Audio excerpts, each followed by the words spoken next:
আমি একজন হিন্দুকে বলছিলাম মরলে কোথায় যাবে, স্বর্গে যাব। দেখছেন, স্বর্গ মানি তো জান্নাত, মরলে স্বর্গে যাব। একজন মুসলমানকে বললাম ভাই মরলে কোথায় যাবেন, কবরে যাব। আমরা সাহস করে বলতেই পারি না যে ফাদখুলি ফি ইবাদি ওয়াদখুলি জান্নাতি। কেউ যখন আল্লাহর বান্দা হয়ে গেল ও তখনই জান্নাতে প্রবেশ করলো। বলেন সুবহানাল্লাহ। জান্নাতের মালিক কি হিন্দু, বৌদ্ধ, খ্রিস্টান? জান্নাতের মালিক হচ্ছে যারা আল্লাহর বান্দা। যে আল্লাহ তাআলা আমাদেরকে জন্মগতভাবে মুসলমানের ঘরে কবুল করেছেন, আমরা একদিক দিয়ে আগে থাকলাম। আল্লাহ বলেছেন লা তামুতুন্না ইল্লা ওয়া আনতুম মুসলিমুন, মুসলমান না হয়ে তোমরা কেউ মরো না। যারা হিন্দুর ঘরে, বৌদ্ধর ঘরে, খ্রিস্টানদের ঘরে, ইহুদির ঘরে জন্ম নিছে, তারা মুসলমান হয়ে মরতে পারবে কিনা সন্দেহ আছে। জোরে গান কথা ঠিক কিনা? কিন্তু যারা আমরা মুসলমানের ঘরে জন্ম নিলাম, আমাদের মুসলমান হয়ে মরার ব্যাপারে কোনো সন্দেহ নাই। এই জন্যে আমরা প্রশংসা আল্লাহর কম করব না বেশি করব? সব সময় আল্লাহর প্রশংসা করব, আলহামদুলিল্লাহ। হয়েছে করা যাবে না তো, একেবারে চুপ চুপ থেকে বসা লাগবে। আমাদের বাংলাদেশে কিছু কিছু চামচা, কিছু কিছু নেতা আছে না নাই? মাঝে মধ্যে চামচাকে নেতা বলে। যদি কোনো জায়গা ঠেকে যাস, আমাদের বগুড়ার ভাষা, তাহলে আমাকে স্মরণ করিস। ধর মোবাইল নম্বর নে, বিপদে পড়লে আমাকে স্মরণ করবি, ঠেকা গেলে আমি তোরে টাইনা লিয়ে চলে আসবো, ঠেকা গেলে টাইনা লিয়ে আসবে। বর্তমানে নেতা আর চামচা এরকম একটা সম্পর্ক আছে না নাই? কিন্তু আমাদের যিনি নেতা, তিনি শুধু দুনিয়াতে না, আখেরাতের আদালতে আল্লাহ যখন হাকিম হয়ে আমাদেরকে আসামি বানায় বিচার শুরু করবেন, ওই সময় আমাদের নবী, আমাদের নেতা আল্লাহর কাছে ওকালতি করে, সুপারিশ করে জান্নাতে পৌঁছায় দিবে। তাহলে কোন নেতা ধরবেন? কবরের মধ্যে গেলে প্রশ্ন করবে ওমান নাবিউকা, তোমার নবীকে। যখন বলবেন মোহাম্মদ রাসূলুল্লাহ, তখন বলবে তোমাকে নেতাকে। এই যে আল্লাহুম্মা সাল্লি আলা সাইয়্যিদিনা বললাম না, তখন পাল্টা প্রশ্ন হবে নবী তো মোহাম্মদ রাসূল, নেতাকে? তখন বলবেন শহীদ জিয়া নাকি শেখ মুজিবুর। 5-7 যা বাড়ি মারবি, বুঝলেন? নবী যিনি, নেতাও তিনি। জোরে কোন ঠিক কিনা? এই জন্য আমরা বললাম সাল্লি আলা সাইয়্যিদিনা। আসেন আমার মুক্তার, আসেন আমার বারিস্টার, সেজ বিচারের হাইকোর্টেতে তিনি আমায় করবেন পার।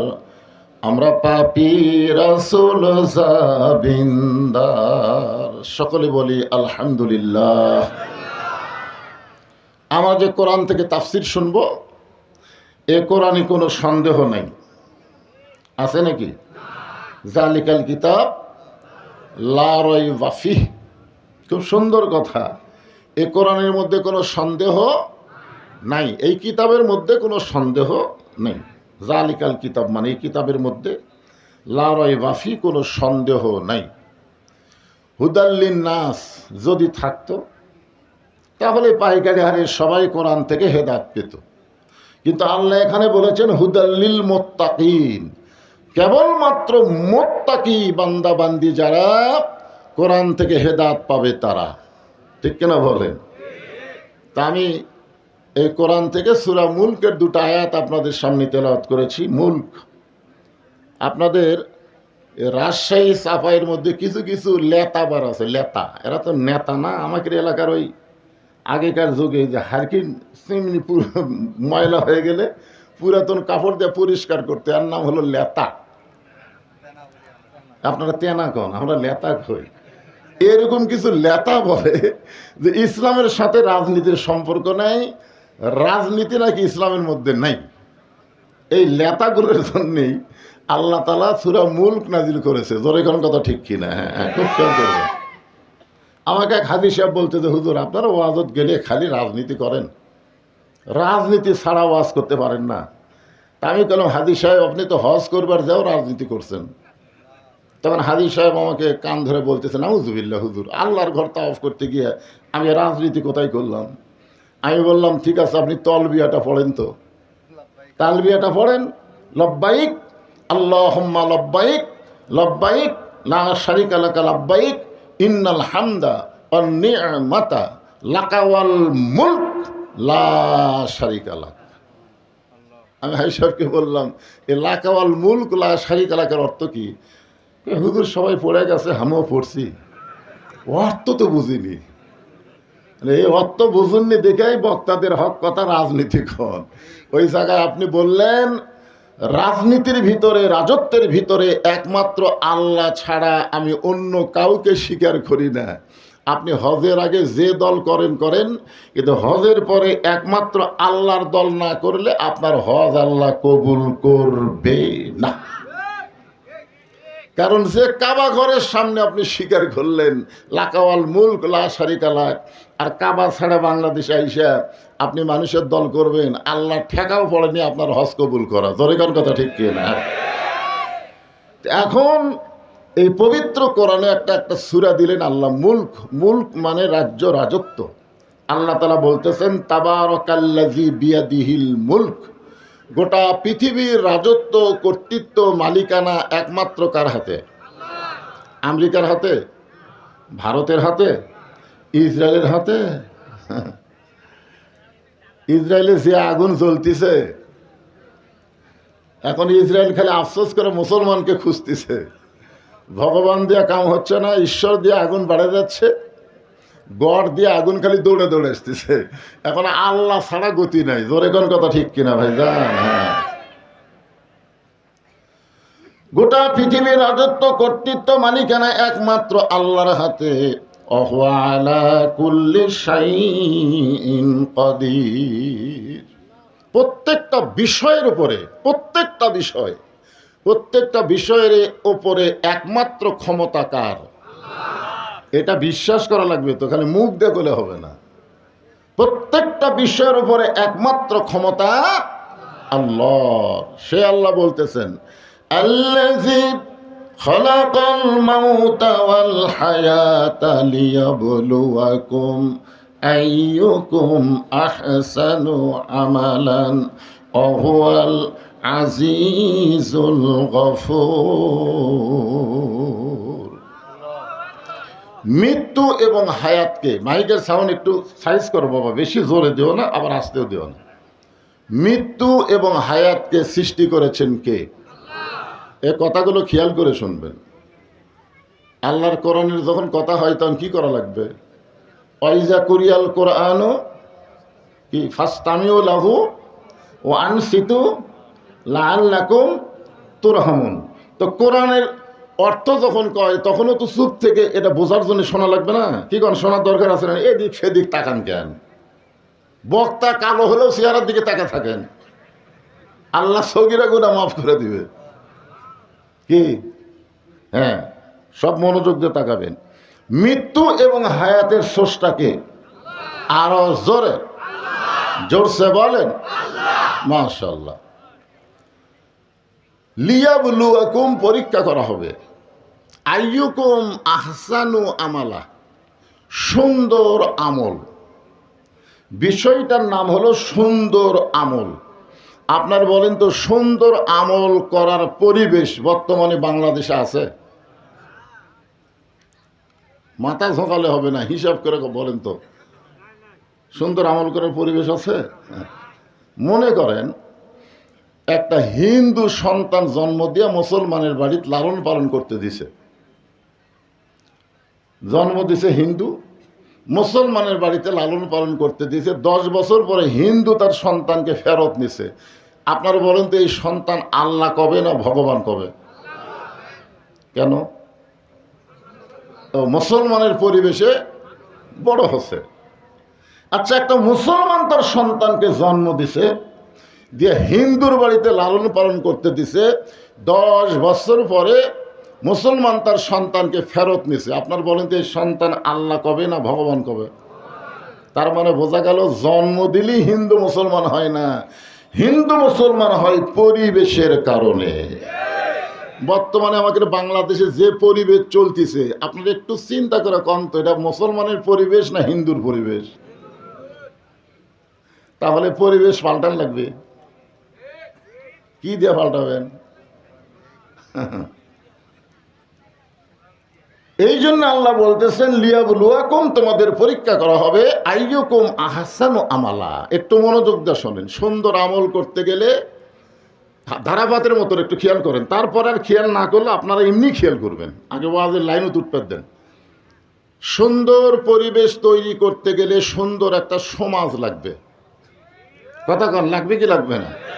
সুন্দর একটা সমাজ যদি তৈরি করতে চান তাহলে সুন্দর একটা রাষ্ট্র লাগবে। জোরে কন, কি লাগবে?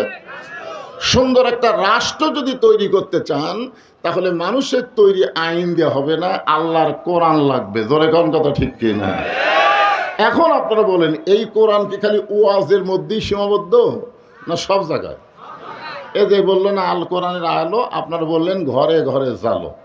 শেষ পর্যন্ত যিনি শুরু করছেন তিনি বাধ্য হয়ে লাস্টে গেল সংসদে জালো।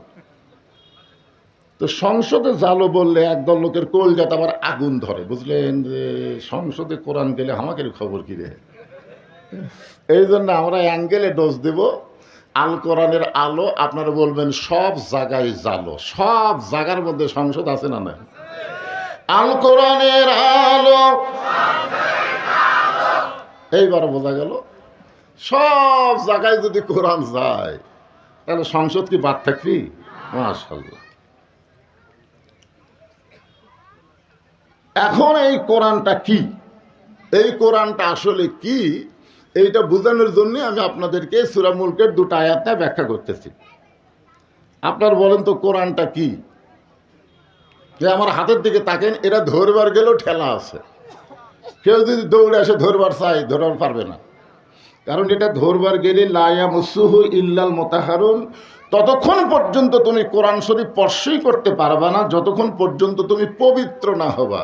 তাহলে যেই কোরআন ধরবার গেলে পবিত্র হওয়া লাগে, সেই কোরআন তুইয়া মুয়া কোনো কিতাব না।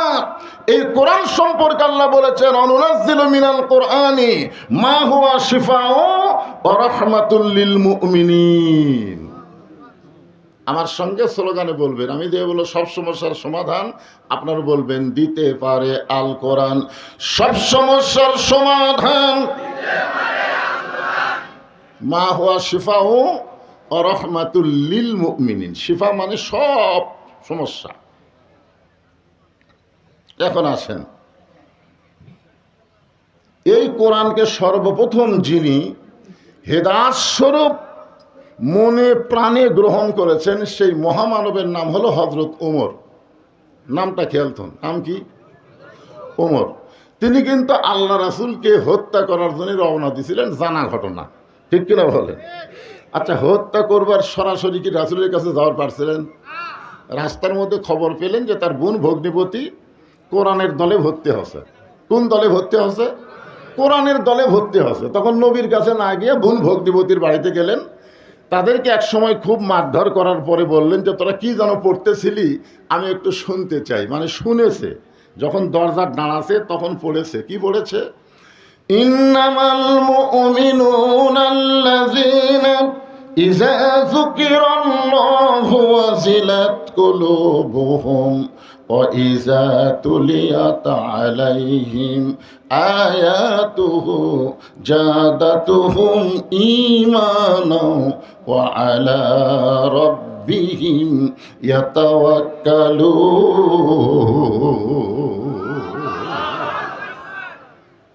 বোন ভগ্নিপতি বলল, ভাইজান আপনি যতই পাওয়ারফুল হন, আপনি যতই শক্তিশালী হন, এইটা ধরবার গেলে আপনার পবিত্র হওয়া লাগবে। যাই হোক, শেষ পর্যন্ত হযরত ওমর আল্লাহ রাসূলের কাছে গেলেন, তরবারি জমা দিলেন, ঈমান গ্রহণ করে কোরআনের সবক নিলেন। এই কোরআনকে এমনভাবে গ্রহণ করলেন যে কোরআনের ওসিলায় একসময় আল্লাহ তাকে বাংলাদেশের মতন ৯৬টা দেশের খলিফা বানায় দিলেন। আমাদের বাংলাদেশের মতন কয়টা? ৯৬টা দেশের খলিফা হযরত ওমর এক সময় হয়ে গেলেন। এই আইয়ুকুম আহসানু আমালা এই শব্দের ব্যাখ্যা শোনার জন্য গুরুত্ব দিয়ে শুনতে হবে। এক সময় তিনি নিজের গালে নিজে চড় মারতেছেন, ডান হাতে ডান গালে, বাম হাতে বাম গালে। মসজিদের মেম্বরে বসে নিজের গালে নিজে যখন চড়ায়, এমন সময় ওসমান গনি মসজিদের মধ্যে ঢুকে বলতেছে, আমির আল মুমিনিন, আপনি কি পাগল হয়ে গেলেন? কি আছে কি এর মধ্যে? বাচ্চা আছে।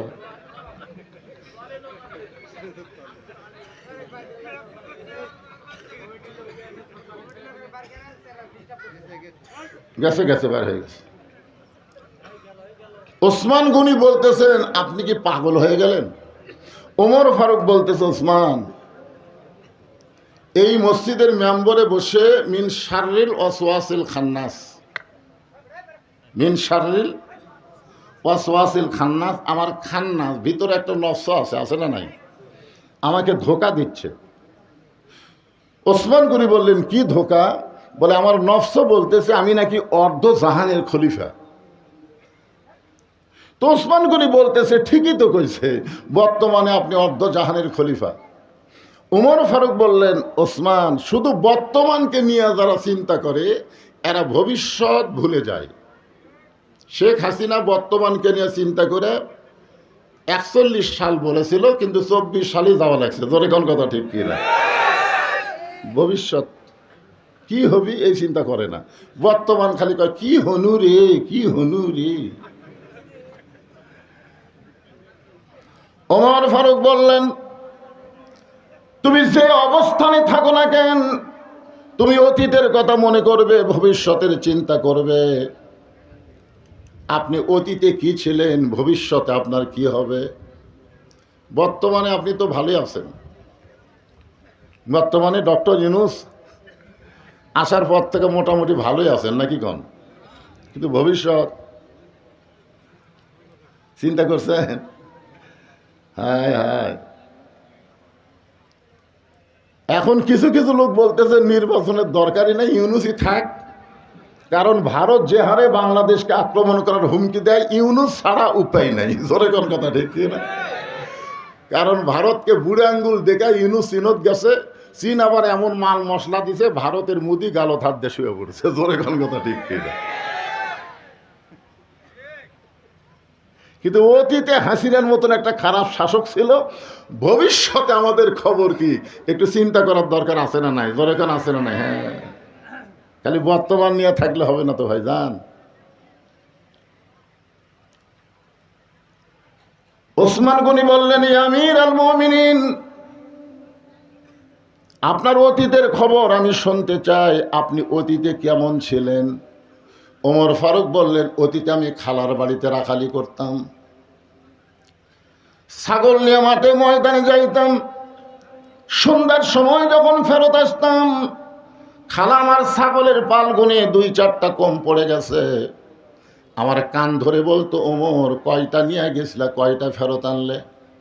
আমি আবার দৌড় দিতাম, ওই পাহাড়ি এলাকায় খুঁজে খুঁজে ছাগলগুলো নিয়ে যখন খালারে জমা দিতাম, খালা মাথার চুল ধরে বলতো, ওমর, যেই ভুল আজকে করেছো, এই ভুল যদি আগামীকাল করো, তোমার রাখালির চাকরি আমি ক্যান্সেল করে দিব। আমি তখন খালার পা ধরে বলতাম, খালা, এ রাখালির চাকরি ক্যান্সেল করে দিলে আমি থাকবো কোথায়, খাবো কি?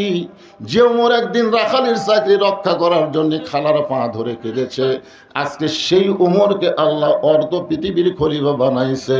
এটা ওমরের যোগ্যতায় নয়, এটা কেবলমাত্র আল্লাহর কোরআনের ওসিলা। এখন আপনারা বলেন, এ কোরআনের পাওয়ার আছে না নাই? কিন্তু আমাদের বাংলাদেশে আবু জেহেল মার্কা যারা দল করে, তারা মানুষের আইনের মধ্যে পাওয়ার খোঁজে। মানুষের আইনে কোনো পাওয়ার নাই, সমস্ত পাওয়ার হচ্ছে আল্লাহর আইনে। জোরে কোন কথা ঠিক কিনা? আল্লাহর আইনের কেমন পাওয়ার? এই মাইকের সাউন্ড এরকম হয় কেন বাবা? মাঝে মধ্যে জোরে হয়, ভম ভম করে, এরকম হয় কেন? আল্লাহর আইনের কেমন পাওয়ার একটু দেখবেন না? কি দেখার দরকার আছে না? নাই? আমরা তো সামনে ভবিষ্যতে হাসিনার মতন ফ্যাসিড যেন না পাই, সব জায়গা হলো শেষ, আগামীতে আমরা একটু কিছু সময়ের জন্য দেখতে চাই আল্লাহর কোরআনের বাংলাদেশ। জোরেগণ কথা ঠিক কিনা? এই জন্য একটু মনোযোগ দিয়ে শোনা লাগবে যে কোরআনের পাওয়ারটা কি। এখন যদি আমরা না বুঝাই তাহলে আপনারা চিন্তা করবেন। আমার এলাকার কিছু লোক যা বলতেছে মেয়ে মানুষ হোক যে কোরআনের দলকজন ভোট দিস না, তোর কিন্তু ঘর থেকে বাড়াবার দিবি না, এমনভাবে ঘর বন্দি করবি। বেয়ানামাজিক যা বলতেছে খবরদার কোরআনের দলকজন ভোট দিস না, এরা কিন্তু নামাজ কায়েম করবি, আর নামাজ কায়েম করলে তোর 5 হাত বেড়া কিন্তু নামাজে বানাবি। এখন এরা চিন্তা করতেছে তাহলে তো যা আসলো তাই ভালো। হায় হায় রে আল্লাহর বান্দা, নামাজ ইন্না সলাতি ওয়া নুসুখি ওয়া মাহইয়ায়া ওয়া মামাতি লিল্লাহি রাব্বিল আলামিন। এই নামাজ আপনারা জানেনই না, যার কারণে বেনামাজি বুঝবার পারতেছে না। একটা বার যদি বাংলাদেশে নামাজ কায়েম হয়ে যায়, ফালিয়াবুদু রাব্বা হাযাল বাইত আল্লাযী আত'আমাহুম মিন জু'ইন ওয়া আমানাহুম মিন খাউফ। আল্লাহু আকবার। ওই ঘরের মালিকের তোমরা গোলামি করো। 2টা পুরস্কার তোমাকে সাথে সাথে দেওয়া হবে। 1 নম্বর পুরস্কার হলো তোমাদের রিজিকের কোনো পেরেশানি করা লাগবে না, আর 2 নম্বর পুরস্কার হলো ভারত, আমেরিকা, রাশিয়া, ব্রিটেন, ফ্রান্সের কোনো ভয় তোমাদের কলিজার মধ্যে থাকবে না। পুরোপুরি নিরাপত্তা আল্লাহ দিয়ে দিবে। জোরে কোন কথা ঠিক কিনা? এই জন্যে আল্লাহর কোরআনটা কি আমি আপনাকে একটু দেখানোর চেষ্টা করব। আমার মা বোনেরা যারা পর্দা আছেন আপনাদেরও আলোচনা আছে ইনশাআল্লাহ। হযরত ওমর অর্ধ পৃথিবীর খলিফা হয়ে যে কোরআন তাকে আজকে অর্ধ জাহানের খলিফা বানায় দিয়েছে, তার কোনো যোগ্যতা নাই, একটা রাখালি করতে পারতেছিল না। জোরে কোন কথা ঠিক কিনা? কয়টা ছাগল ঠিক মতো আনবার পারে না, তাই বাংলাদেশের মতন 96টা রাষ্ট্রের খলিফা হয়েছে শুধুমাত্র কিসের ওসিলায়? হ্যাঁ, এখন সেই কোরআনটা দেখতে কেমন আপনারা তো খালি শুনে যাচ্ছেন। 50 বছর সাইদি হুজুর কোরআন শুনেছে। জোরে কোন কথা ঠিক কিনা? এখনো বাংলাদেশের সব বক্তারা কোরআন শোনাইতেছে, কিন্তু আমরা তো কেউ দেখিনি। আগামীতে আমরা দেখার চেষ্টা করতেছি। জোরে কোন ঠিক কিনা? এই জন্য আমি আজকেই আপনাদেরকে একটু জানাবার চাচ্ছি কোরআনটা আসলে কি। হযরত ওমর ছদ্মবেশে মদিনার অলি গলি ঘুরতেছেন আল্লাহর কোরআন দেখার জন্যে। হঠাৎ হযরত ওমর দেখতে পায় বিস্তীর্ণ মরুভূমির মধ্যে একজন রাখাল উট আর দুম্বা চড়ায়। হযরত ওমর আল্লাহর কোরআন দেখার জন্য রাখালকে সালাম দিলেন, আসসালামু আলাইকুম রাখাল ভাই, আমার পেটে ক্ষুধা লাগছে, আমি উটের 1 পেয়ালা দুধ চাই। রাখাল মুচকি মুচকি হাসে। ওমর ফারুক বললেন, রাখাল আমি তোমাকে সালাম দিলাম, তোমার কাছে উটের দুধ চাইলাম, তুমি উত্তরও দিলে না সালামের, দুধ দিবা কিনা সেটাও বলো না, খালি মুচকি মুচকি হাসো, কারণ কি? রাখাল বলতে, ফতিক তুমি আমার সালাম দিলে আমি সালামের উত্তর দিব না, উটের দুধ চাইলেও তোমাকে আমি দিব না। ওমর ফারুক বললেন, আমার অপরাধ কি? রাখাল বলতেছে, তোমার অপরাধ হলো আগে তোমার পরিচয় দাও, তুমি কোন ওয়ার্ডের কর্মী? হ্যাঁ, তুমি কোন পদে আছো? তুমি কর্মী হসো না সাথী হসো না সদস্য হসো না অগ্রসর কর্মী না রোকন প্রার্থী? এরকম পরিচয় দেয় কি দেয় না? জোরেখান দেয় কি দেয় না? হ্যাঁ, এখন বলতেছে তোমার সালামের উত্তর দেব না, উটের দুধও দিবার পারবো না, আগে জানতে হবে তোমার পরিচয়। ওমর ফারুক চিন্তায় পড়ে গেলেন যে আমি অর্ধ পৃথিবীর খলিফা, আল্লাহর কোরআন দেখার জন্য ছদ্মবেশ ধারণ করছি, এখন যদি আমার পরিচয় দেই তো গুমুর ফাঁস হয়ে যায়। এমন সময় আল্লাহর কোরআন বলে, ওমর রাখাল যখন তোমার পরিচয় চাইছে তুমি আসল পরিচয় দাও। তোমার আসল পরিচয় হলো মিল্লাতা আবিকুম ইব্রাহিম হুয়া সাম্মাকুমুল মুসলিমিন।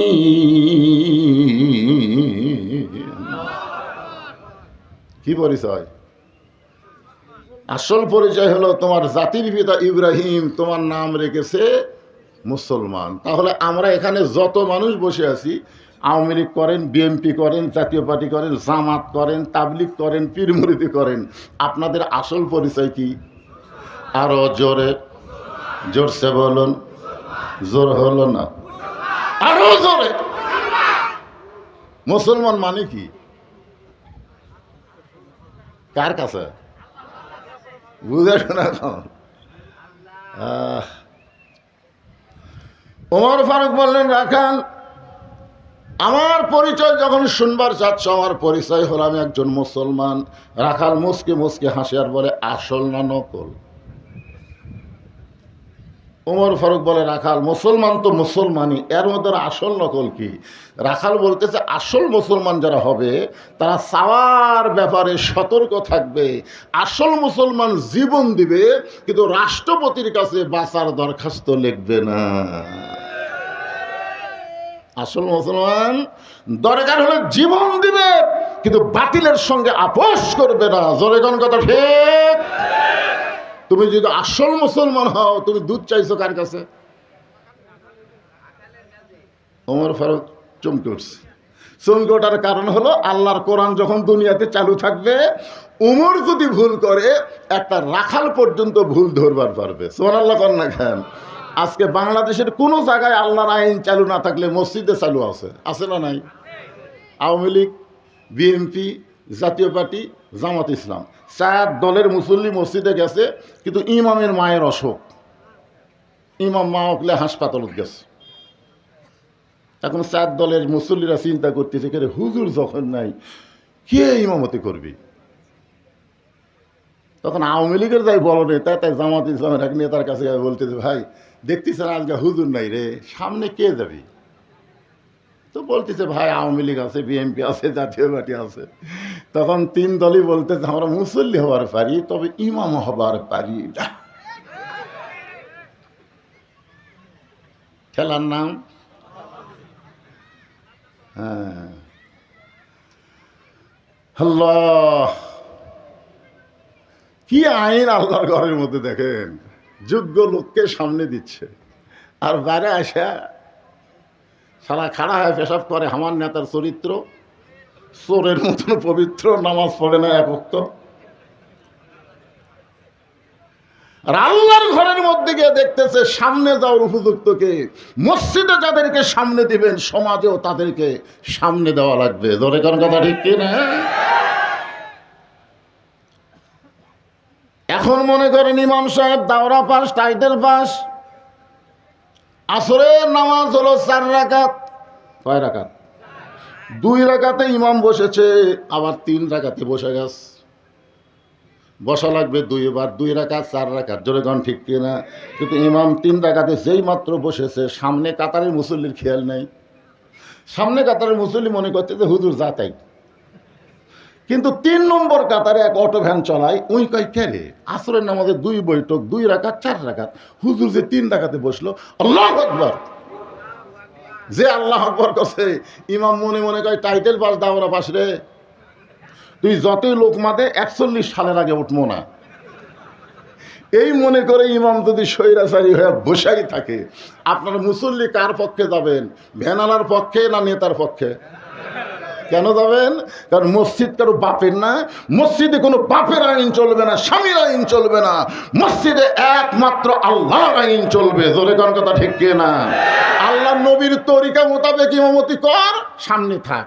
তরিকা পাল্টাবো, তোর বাদ দিয়ে আমরা নতুন নেতা বানাবো। জোরে কোন কথা ঠিক কিনা?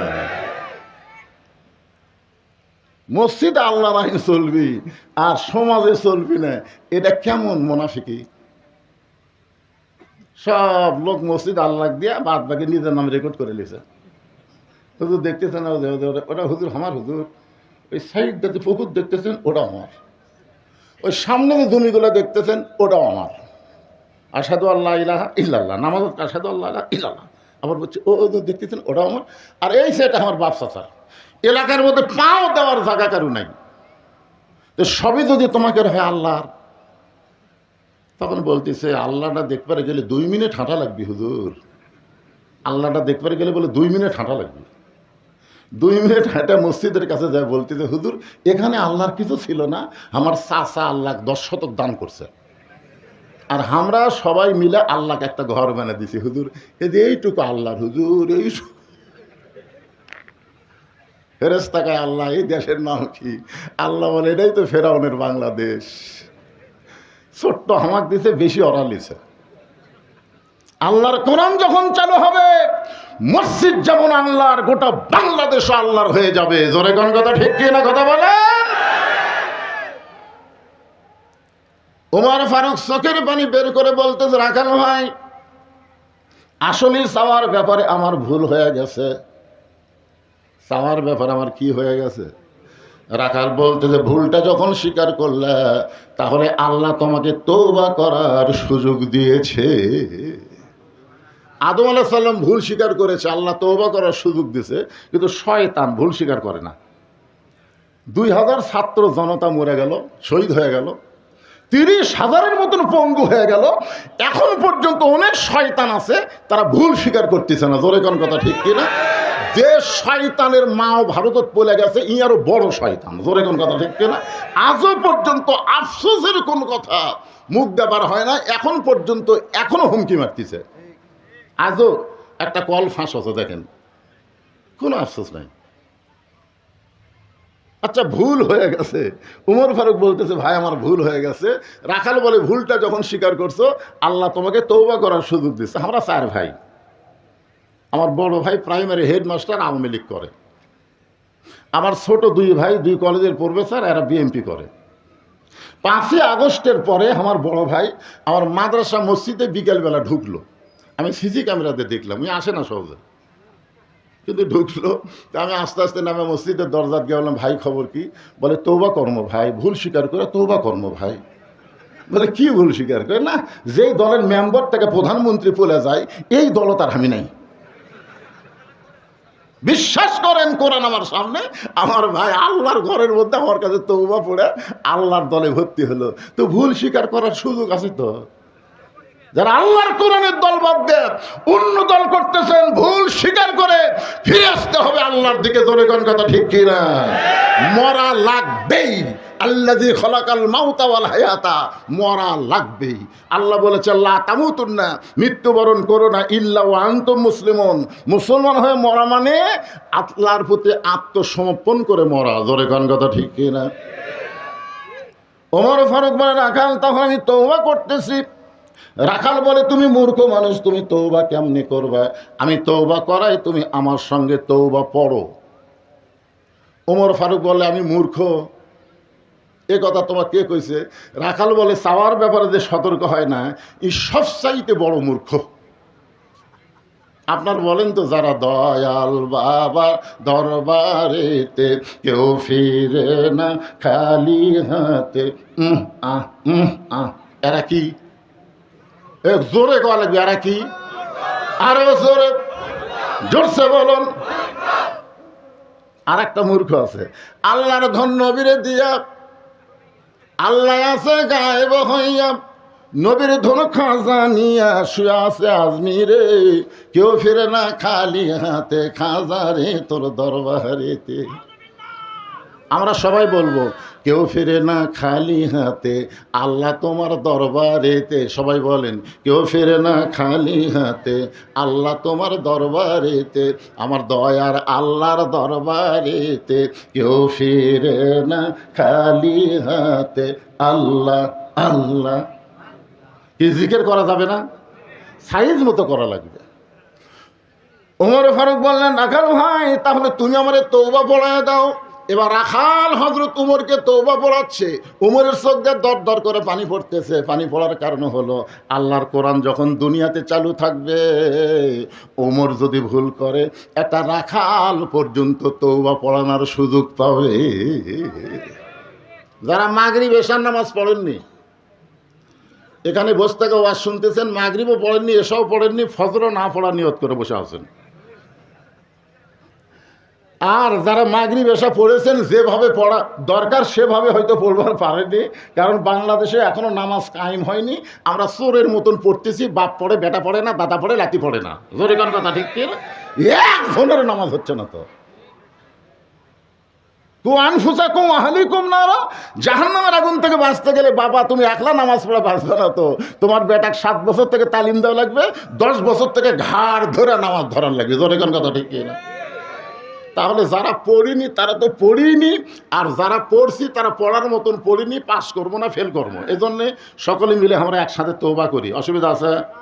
তাহলে সবাই বলেন আস্তাগফিরুল্লাহ আস্তাগফিরুল্লাহাল্লাযী লা ইলাহা ইল্লা হুয়াল হাইয়ুল কাইয়্যুম ওয়া তুবু ইলাইহি আস্তাগফিরুল্লাহ রাব্বি মিন কুল্লি যামবি ওয়া তুবু ইলাইহি। ওমর ফারুক তওবা করার পরে বলতেছে রাখাল ভাই আল্লাহর হস্তে উটের এক পেয়ালা দুধ দাও, যেই দুধটা পান করে ক্ষুধা তৃষ্ণা নিবারণ করতে চাই। রাখাল মুচকি মুচকি হাসে। ওমর ফারুক বলে আবার হাসো কেন? বলে হাসার কারণ হলো তওবা করার পরে তুমি আবার মুনাফিকি করলে। যেই বলছে মুনাফিক, ওমর ফারুকের চেহারা রক্তের মতো লাল হয়ে গেছে। আপনার বলেন তো কাফের ভালো না মুনাফিক ভালো?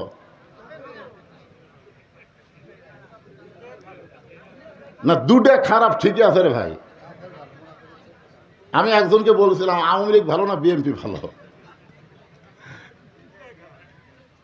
কি করবেন? আরে পাগলা, এই দুটার মধ্যে তো একটা ভালো আছে না? নাই কথা না কেন? কাফের থাকবে জাহান্নামের উপরে আর মুনাফিক থাকবে জাহান্নামের তলে। কাফেররা যে পেশাব পায়খানা করবি, মুনাফিক তলে থেকে খাবি। সাহাবীরা বললেন হুজুর এই বদমাইশ মুনাফিক কোন তল থেকে বের হবে? আল্লাহ রাসূল বলেন মুসলমানের মধ্যে মুনাফিকের আবাদ হবে। তাহলে মুনাফিকের আবাদ আমাদের মধ্যেই। সামনে আসছে শুভ দিন, চিন্তা ভাবনা করে নিন। আমার ভোট আমি দিব, যাকে খুশি তাকে দিব, তা চলবি না। আমার ভোট আমি দিব দেখে শুনে বুঝে দেবো। জোরে কোন কথা ঠিক কিনা? ওমর ফারুক চেহারা রক্তের মতো লাল করে বলে রাখাল আমার মধ্যে মুনাফিকের কি দেখলাম? রাখাল বলতেছে লিমা তাকুলু মা লা তাফালুন, লিমা তাকুলু মা লা তাফালুন, তোমার মুখের সাথে মনের মিল নাই। ওমর ফারুক বললেন কেমনে? রাখাল বলতে তুমি সত্যি করে বলো তো আমি উটের মালিক। তুমি সত্যি করে বলো আমি উটের মালিক। আমি যদি উটের মালিক হইতাম তুমি আমাকে রাখাল বললে কেন? আর যখন আমাকে রাখাল বলছো তখন তোমার মন বলতেছে আমি উটের মালিক না। আর মালিক বাদ দা রাখালের কাছে আল্লাহর হস্তে চাইলেও রাখাল দিবার পারবি না। যার প্রমাণ আমি নিজে। এক টেস্ট থেকে নামছি, ইতিমধ্যে এক লোক দৌড়ে এসে 100 টাকার চকচকা লোড দেখে হুজুর দোয়া করেন। টাকা চকচকা দেখে লোভ হলো, পকেটে থুয়ে বললাম কি দোয়া? হুজুর আমার বইয়ের ঘরে বাচ্চা এসে আল্লাহ যেন একটা পুত্র দেয়। তখন আমি চোখ বন্ধ করে দেখলাম তোর বইয়ের পেটের বাচ্চা পুত্র করবো আমার দোয়া দিয়ে? আমারই 3টা বেটি। ওই তো আর জানে না, বুঝলেন? কিন্তু আমার তো চিন্তা করা লাগবে, কারণ প্রথম মেয়ে হওয়ার পরে আমার বউ কয়েছে ভালো করে দোয়া করবেন আল্লাহ যেন এবার একটা পুত্র দেয়। আমি সেই দোয়া করছি প্রত্যেক নামাজে নামাজে, আল্লাহ একটা নেককার সন্তান দিও, আল্লাহ একটা ছেলে দিও, একটা মেয়ে দিছো আল্লাহ। আবার মেয়ে হলো। বহু বছর পরে আবার চান্স নিলাম ছেলের জন্য, আবার একটা মেয়ে দিছে। তা আমার দোয়া দিয়ে আমার বইয়েরটাই পুত্র হয় না, তাহলে ওরটা হবেই? ওই তো জানে না, আমি তো জানি। আমার খবর, আমার দৌড় আমি জানি না। পকেট থেকে 200 টাকা বের করে দিলাম। হুজুর আমি তো টাকা চাইনি, হুজুর দোয়া চাইছি। পাগলা তুইও জানো তাই। পরপর 3টা মেয়ের বাপ হয়েছি। সঙ্গে সঙ্গে লোকটা বলে হুজুর তাহলে আপনারটা আপনি নেন, আমারটা আমাকে দেন। ওরে যখন 100 টাকা দিলাম মারতেছে দৌড়। আমি বললাম কোথায় যাবি? বলে এমন হুজুরের কাছে যাব যার বেটা চাওয়াল আছে। আমি খপ করে হাত ধরে বললাম কোনো হুজুরের কাছে না, কোনো পীরের কাছে না, কোনো বাবার কাছে না। পাবার যদি চাও তাহলে মালিকের কাছে চাও। ইয়াকা না'বুদু ওয়া ইয়াকা নাস্তাঈন ইয়া আইয়ুহাল্লাযীনা আমানু ইসতাঈনু বিস-সাবরি ওয়াস-সালাহ ইন্নাল্লাহা মা'আস-সাবিরিন। ওমর ফারুক বলতেছে রাখাল তাহলে কি খবর? রাখাল বলতেছে কোনো দুঃসম্পদ না, এখান থেকে 10 মাইল দূরে মালিকের বাড়ি। তুমি মালিকের বাড়ি যাও, যা মালিককে বলো মালিক রাখাল উট দুম্বা চড়াই। তুমি মালিক যদি হুকুম দাও তাহলে রাখাল আল্লাহর হস্তে উটের 1 পেয়ালা দুধ দিবে। ওমর ফারুক বলে রাখাল অত দূর কষ্ট করে মালিকের বাড়ি যাওয়ার দরকার নাই। ধরো তোমাকে আমি 2টা টাকা দিচ্ছি, এই 2 টাকার বিনিময়ে তুমি উটের 1 পেয়ালা দুধ দাও। রাখাল মুচকি মুচকি হাসের বলে পথিক তুমি হযরত উমরক চেনো? তুমি হযরত উমরকে চিনো? যদি উমরকে চিনতা এরকম বেসাইজা প্রস্তাব দিবার পারত না। উমর ফারুক বলে, মানে রাখাল ভাই তুমি জানো না উমরের গুপ্ত বাহিনী দূর দিকে দূর দেখতে পায় যে তুমি আমাকে 2 টাকা ঘুষ দিছো, আর আমি মালিক বাদ দিয়ে তোমাকে 1 পেয়ালা উটের দুধ দিলাম, তাহলে তোমাকেও ধরবে আমাকেও ধরবে। এ বুড়া বয়সে তুমি ধরা পড়বার চাও? উমর ফারুক বলে, রাখাল ভাই তার একটা কাজ করি, চলো আমরা 2 জন গুহার মধ্যে যাই। এই গুহার মধ্যে গিয়ে তোমাকে গোপনে 2 টাকা দেব, তুমি গোপনে উটের 1 পেয়ালা দুধ দিবে। উমরের গুপ্ত বাহিনীও দেখতে পাবে না, তোমার মালিকও জানতে পারবে না। রাখাল চিল্লায় বলে, ভণ্ড ভণ্ড তুমি ভণ্ড। উমর ফারুক বলে, রাখাল আমার মধ্যে ভণ্ডামির কি দেখলা? রাখাল বলে, পথিক উমরের গুপ্ত বাহিনী যেখানে দেখতে পায় না, আমার মালিক যেখানে জানতে পারে না, রাখালের আল্লাহ সেখানে দেখতে পায়। সঙ্গে সঙ্গে হযরত তোমার মারছে দৌড়, এক দৌড়ে পাহাড়ের পাদদেশে গিয়া 2 রাকাত নামাজ পড়ে আল্লাহর কাছে কাঁদতেছে আর বলতেছে, আল্লাহ তোমার কোরআন এত সুন্দর, তোমার কোরআন এত সুন্দর। তোমার কোরআন যখন দুনিয়াতে চালু থাকে তখন কেউ না দেখলেও আল্লাহ দেখে, এ বিশ্বাস মুমিনের অন্তরে থাকে। সুবহানাল্লাহ। এই কোরআন যখন চালু থাকবে তখন কেউ না দেখলেও কে দেখবে? আল্লাহ। তখন আমি রাখালকে দেখি নাই, রাখালের ভিতরে তোমার কোরআনের আমল দেখতে পাই। আল্লাহ তোমার কোরআন এত সুন্দর। ওমর ফারুক যখন কাঁদতেছে এমন সময় রাখাল পিছনে গিয়া বলতেছে, যতই কান্দো উটের দুধ দেওয়া গেল না। ওমর ফারুক বলে, রাখাল ভাই উটের দুধের কোনো দরকার নেই, বরং তোমার কাছে আমি জানতে চাই, তুমি না দেখা আল্লাহকে কলিজার মধ্যে জায়গা দিয়ে তুমি যে আল্লাহর কোরআন অনুযায়ী চলতেছো, আহসানু আমালা সুন্দর আমল করতেছো, এর বিনিময়ে তোমার চাহিদা কি? একটা চাহিদা আছে না নাই? আল্লামা সাঈদী হুজুরের চাহিদা কি? তাকে বহুবার বলা হয়েছিল এই কথাগুলো বাদ দেন, আপনি ধর্মমন্ত্রী হন, আপনি কি হবেন, সব পদ দেওয়া হবে। তিনি একটা কথাই বলেছিলেন, সব বর্জন করব, আল্লাহ নবীর হক কথা বাদ দিব না। জোরে কোন কথা ঠিক কি না? 13 বছর জেলের মধ্যে থুলো, তারপর জেল থেকে বের করে হাসপাতালে হত্যা করলো। তার চাহিদা কি? চাহিদা কত? চাহিদা নাই। ওয়াজ করে সিরাজগঞ্জ রোডে আইসিস, টাঙ্গাইলের চমচম দিয়া। আমার বউ রাত তখন 1টা বাজে, মোবাইল করে বলতেছে, হুজুর খবর কি? আমি বললাম রোডে আইলাম, আজকে 2 কেজি টাঙ্গাইলের চমচম কিনছি। বউ বলতেছে, বাড়ির যান আসেন না। আমি বললাম কেন? বলে সন্ধ্যা থেকে পুলিশ খুঁজতেছে।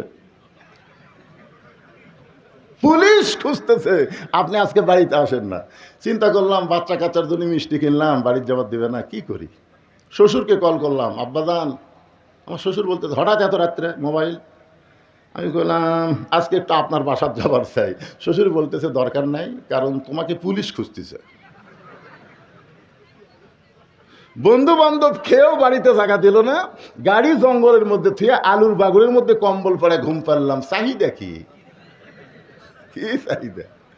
ওমর ফারুক বলে, রাখাল রোদের মধ্যে উর্দুম্বা চড়াও, তোমার ভালো কোনো বাড়ি নাই, ভালো কোনো চাকরি নাই, ভালো কোনো খাওয়া নাই, এরপরেও তুমি আল্লাহর কোরআন অনুযায়ী চলতেছো, তোমার চাহিদা কি? রাখাল চোখের পানি বের করে বলে, পথিক আমার চাহিদা যখন শুনতে চাও তাহলে আমার চাহিদা হলো, রব্বানা আতিনা ফিদ দুনিয়া হাসানাতাও ওয়া ফিল আখিরাতি হাসানা ওয়া কিনা আযাবান্নার। দোয়া করেন না আপনারা? দোয়া করেন না? এই দোয়া করেন না? তাহলে সবাই পড়েন, রব্বানা আতিনা ফিদ দুনিয়া হাসানাতাও ওয়া ফিল আখিরাতি হাসানা ওয়া কিনা আযাবান্নার। ওমর ফারুক মূর্খের অভিনয় করে বলতেছে, রাখাল ভাই তোমার চাহিদার কথা শুনতে চাইলাম, আর তুমি আমাকে কি শুনাইলা? কোরআনের আয়াত। এই কোরআনের আয়াত দিয়ে তুমি কি বুঝাবার চাও? রাখাল বলতেছে, তুমি আসলেই মূর্খ। আরে পাগলা, এই কোরআনের আয়াতের মধ্যে 2টা চাহিদার কথা আছে, একটা হলো দুনিয়ার সৌন্দর্য, একটা হলো আখিরাতের সৌন্দর্য।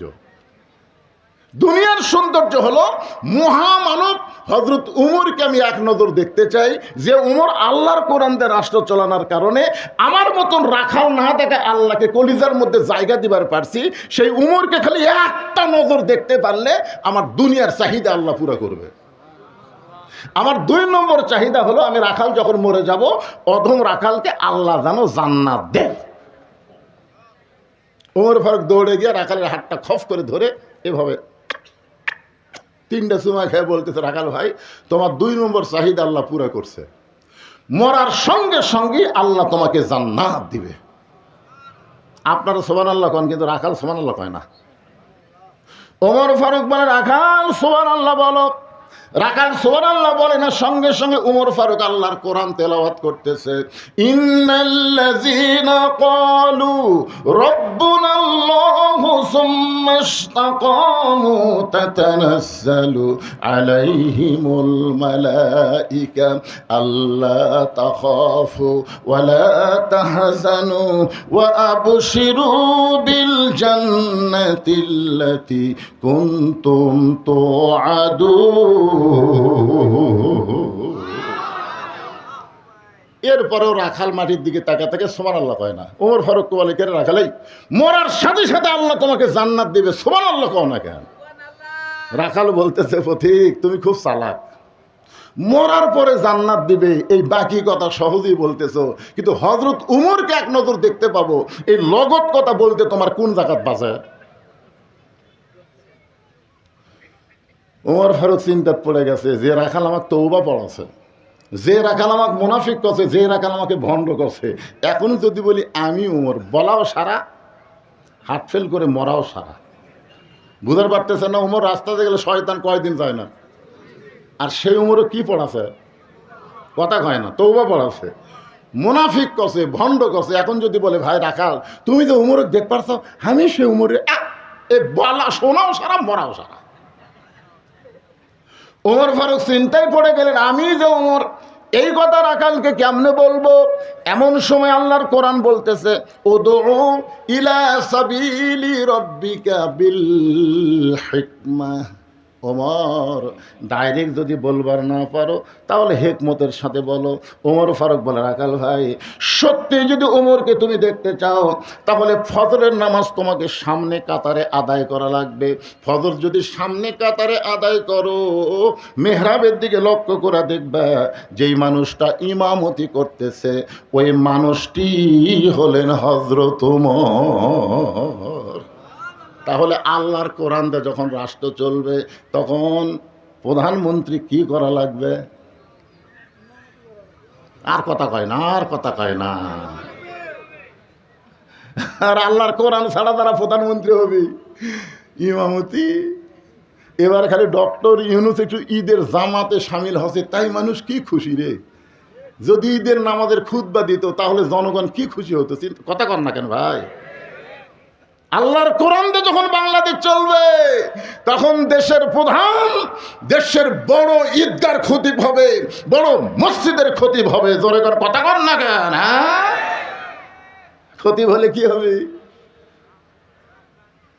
অর্ধ পৃথিবীর খলিফা হযরত ওমর খতিব, খুতবা দিচ্ছে, মাঝখান থেকে একজন দাঁড়ায় বলতেছে বন্ধ করেন, খুতবা বন্ধ করেন। ওমর ফারুক বললেন, বন্ধ কেন? বলে, আমাদেরকে খাটো পাঞ্জাবি দিয়ে আর আপনি লম্বা জুব্বা করে খুতবা দিচ্ছেন। যতক্ষণ পর্যন্ত জুব্বা কেমনে লম্বা হলো এটা না বলবেন ততক্ষণ খুতবা শুনবো না। বাংলাদেশের মতন 96টা দেশের খলিফা, আল্লাহর কোরআন দিয়ে রাষ্ট্র চলে, একটা মুসল্লি পর্যন্ত খুতবা আটকা দিছে। এটাই হলো আল্লাহর কোরআন। জোরে কোন কথা ঠিক কিনা? ওমর ফারুক বললেন, রাখাল সত্যি যদি ওমরকে দেখতে চাও তাহলে ফজরের নামাজ তোমাকে সামনে কাতারে আদায় করা লাগবে। ফজর যদি সামনে কাতারে আদায় করো, মেহরাবের দিকে লক্ষ্য করে দেখবা যেই মানুষটা ইমামতি করতেছে ওই মানুষটি হলেন হযরত ওমর। রাখাল বলতেছে, ভাইজান আমি মসজিদের বারান্দায় নামাজ পড়ি, আমি মসজিদের ভিতরে ঢোকার সাহস পাই না। মসজিদের মধ্যে দামি দামি সাহাবি, ওই দামি দামি সাহাবির মধ্যে আমি একটা রাখাল কেমনে যাই? মসজিদের মধ্যে একটু মনোযোগ দিয়ে শুনবেন, বিরক্ত হচ্ছেন? আমি হলাম একজন রাখাল, ইনাদের মধ্যে একটু, কমিটির মধ্যে একটু চিন্তা হচ্ছে। সে চিন্তাটা কি আমি বুঝতে পারছি। আমি কিন্তু কানা বক্তা লই, আমার কিন্তু চোখ আছে। আমি শ্রোতার দিকে খেয়াল করে দেখতেছি, শ্রোতারা 2-1 আসতেছে, বসতেছে, উঠতেছে না কেউ। ওই দিকে কতগুলো খালি হো হো মারতেছে। ওরা কি ব্যাগলে আছে নাকি? আচ্ছা, আপনার ব্যাগ পাটি রেডি আছে? ব্যাগ পাটি, এই ব্যাগ আলারা কোথায় রে? কমিটির মধ্যে একটু চিন্তা ভাবনা করতেছে, হুজুর যে ওয়াজ ধরলো এই ওয়াজ তো খুবই শেষ হবি না। আমি কিন্তু ওয়াজ শেষ পর্যন্ত কর্ম, তাতে যদি 10টা লোক থাকে তাহলে ওয়াজ শেষ পর্যন্ত করা লাগবে। আগামীকাল পর্যন্ত বাঁচার গ্যারান্টি আমার নাই। জোরে কথা কর না কেন ভাইজান? আমি এই ওয়াজ থুইয়া বলবো আগামী বছর আবার দাওয়াত, আগামী বছর বইয়ের কাছে বলে যাচ্ছি মাপ দাও, বাড়িতে আসবে নাও পারি। এতদিন পুলিশ ধরার চিন্তা করছে, এখন আজরাইল ধরার চিন্তা করো। জোরে কথা ঠিক। ব্যাগালা পার্টি কোথায়? ভিতরে নামো তো বাবা, নামো। এই ছেলেরা 2 দিন ব্যাপী তাফসীরুল কোরআন মাহফিল করতেছে শুধুমাত্র কোরআনকে ভালোবেসে। আপনাদের কাছে ব্যাগ যাবে, রুমাল যাবে, কারা কারা 1 টাকাও দিবেন না তারা হাত তোলেন তো দেখি। যারা 1 টাকাও দিবেন না তারা হাত তোলেন। আর যারা 10 টাকা, 20 টাকা, 50 টাকা, 100 টাকা দিবেন, এরকম দিবেন নিয়ত করেছেন, তারা হাত তোলেন তো দেখি ভাইজান, তারা হাত তোলেন তো। এই দেখেন তো হাত তোলা কারো বাকি আছে? তাহলে টাকার বস্তা হবে এবারে। কেন আপনারাও তোলেন, আপনি তোলেন। এটি আসলে আমরা দেবো না? আমরাও দেবো তো। লিল্লাহে তাকবীর। এই মাত্র 5 মিনিট টাইম দিলাম, 5 মিনিট। এর মধ্যে ব্যাগলা ঢোকো। এই ঢুকছে নাকি? ব্যাগলা ঢুকছে, একবার 20-25টা ব্যাগলা ঢোকো।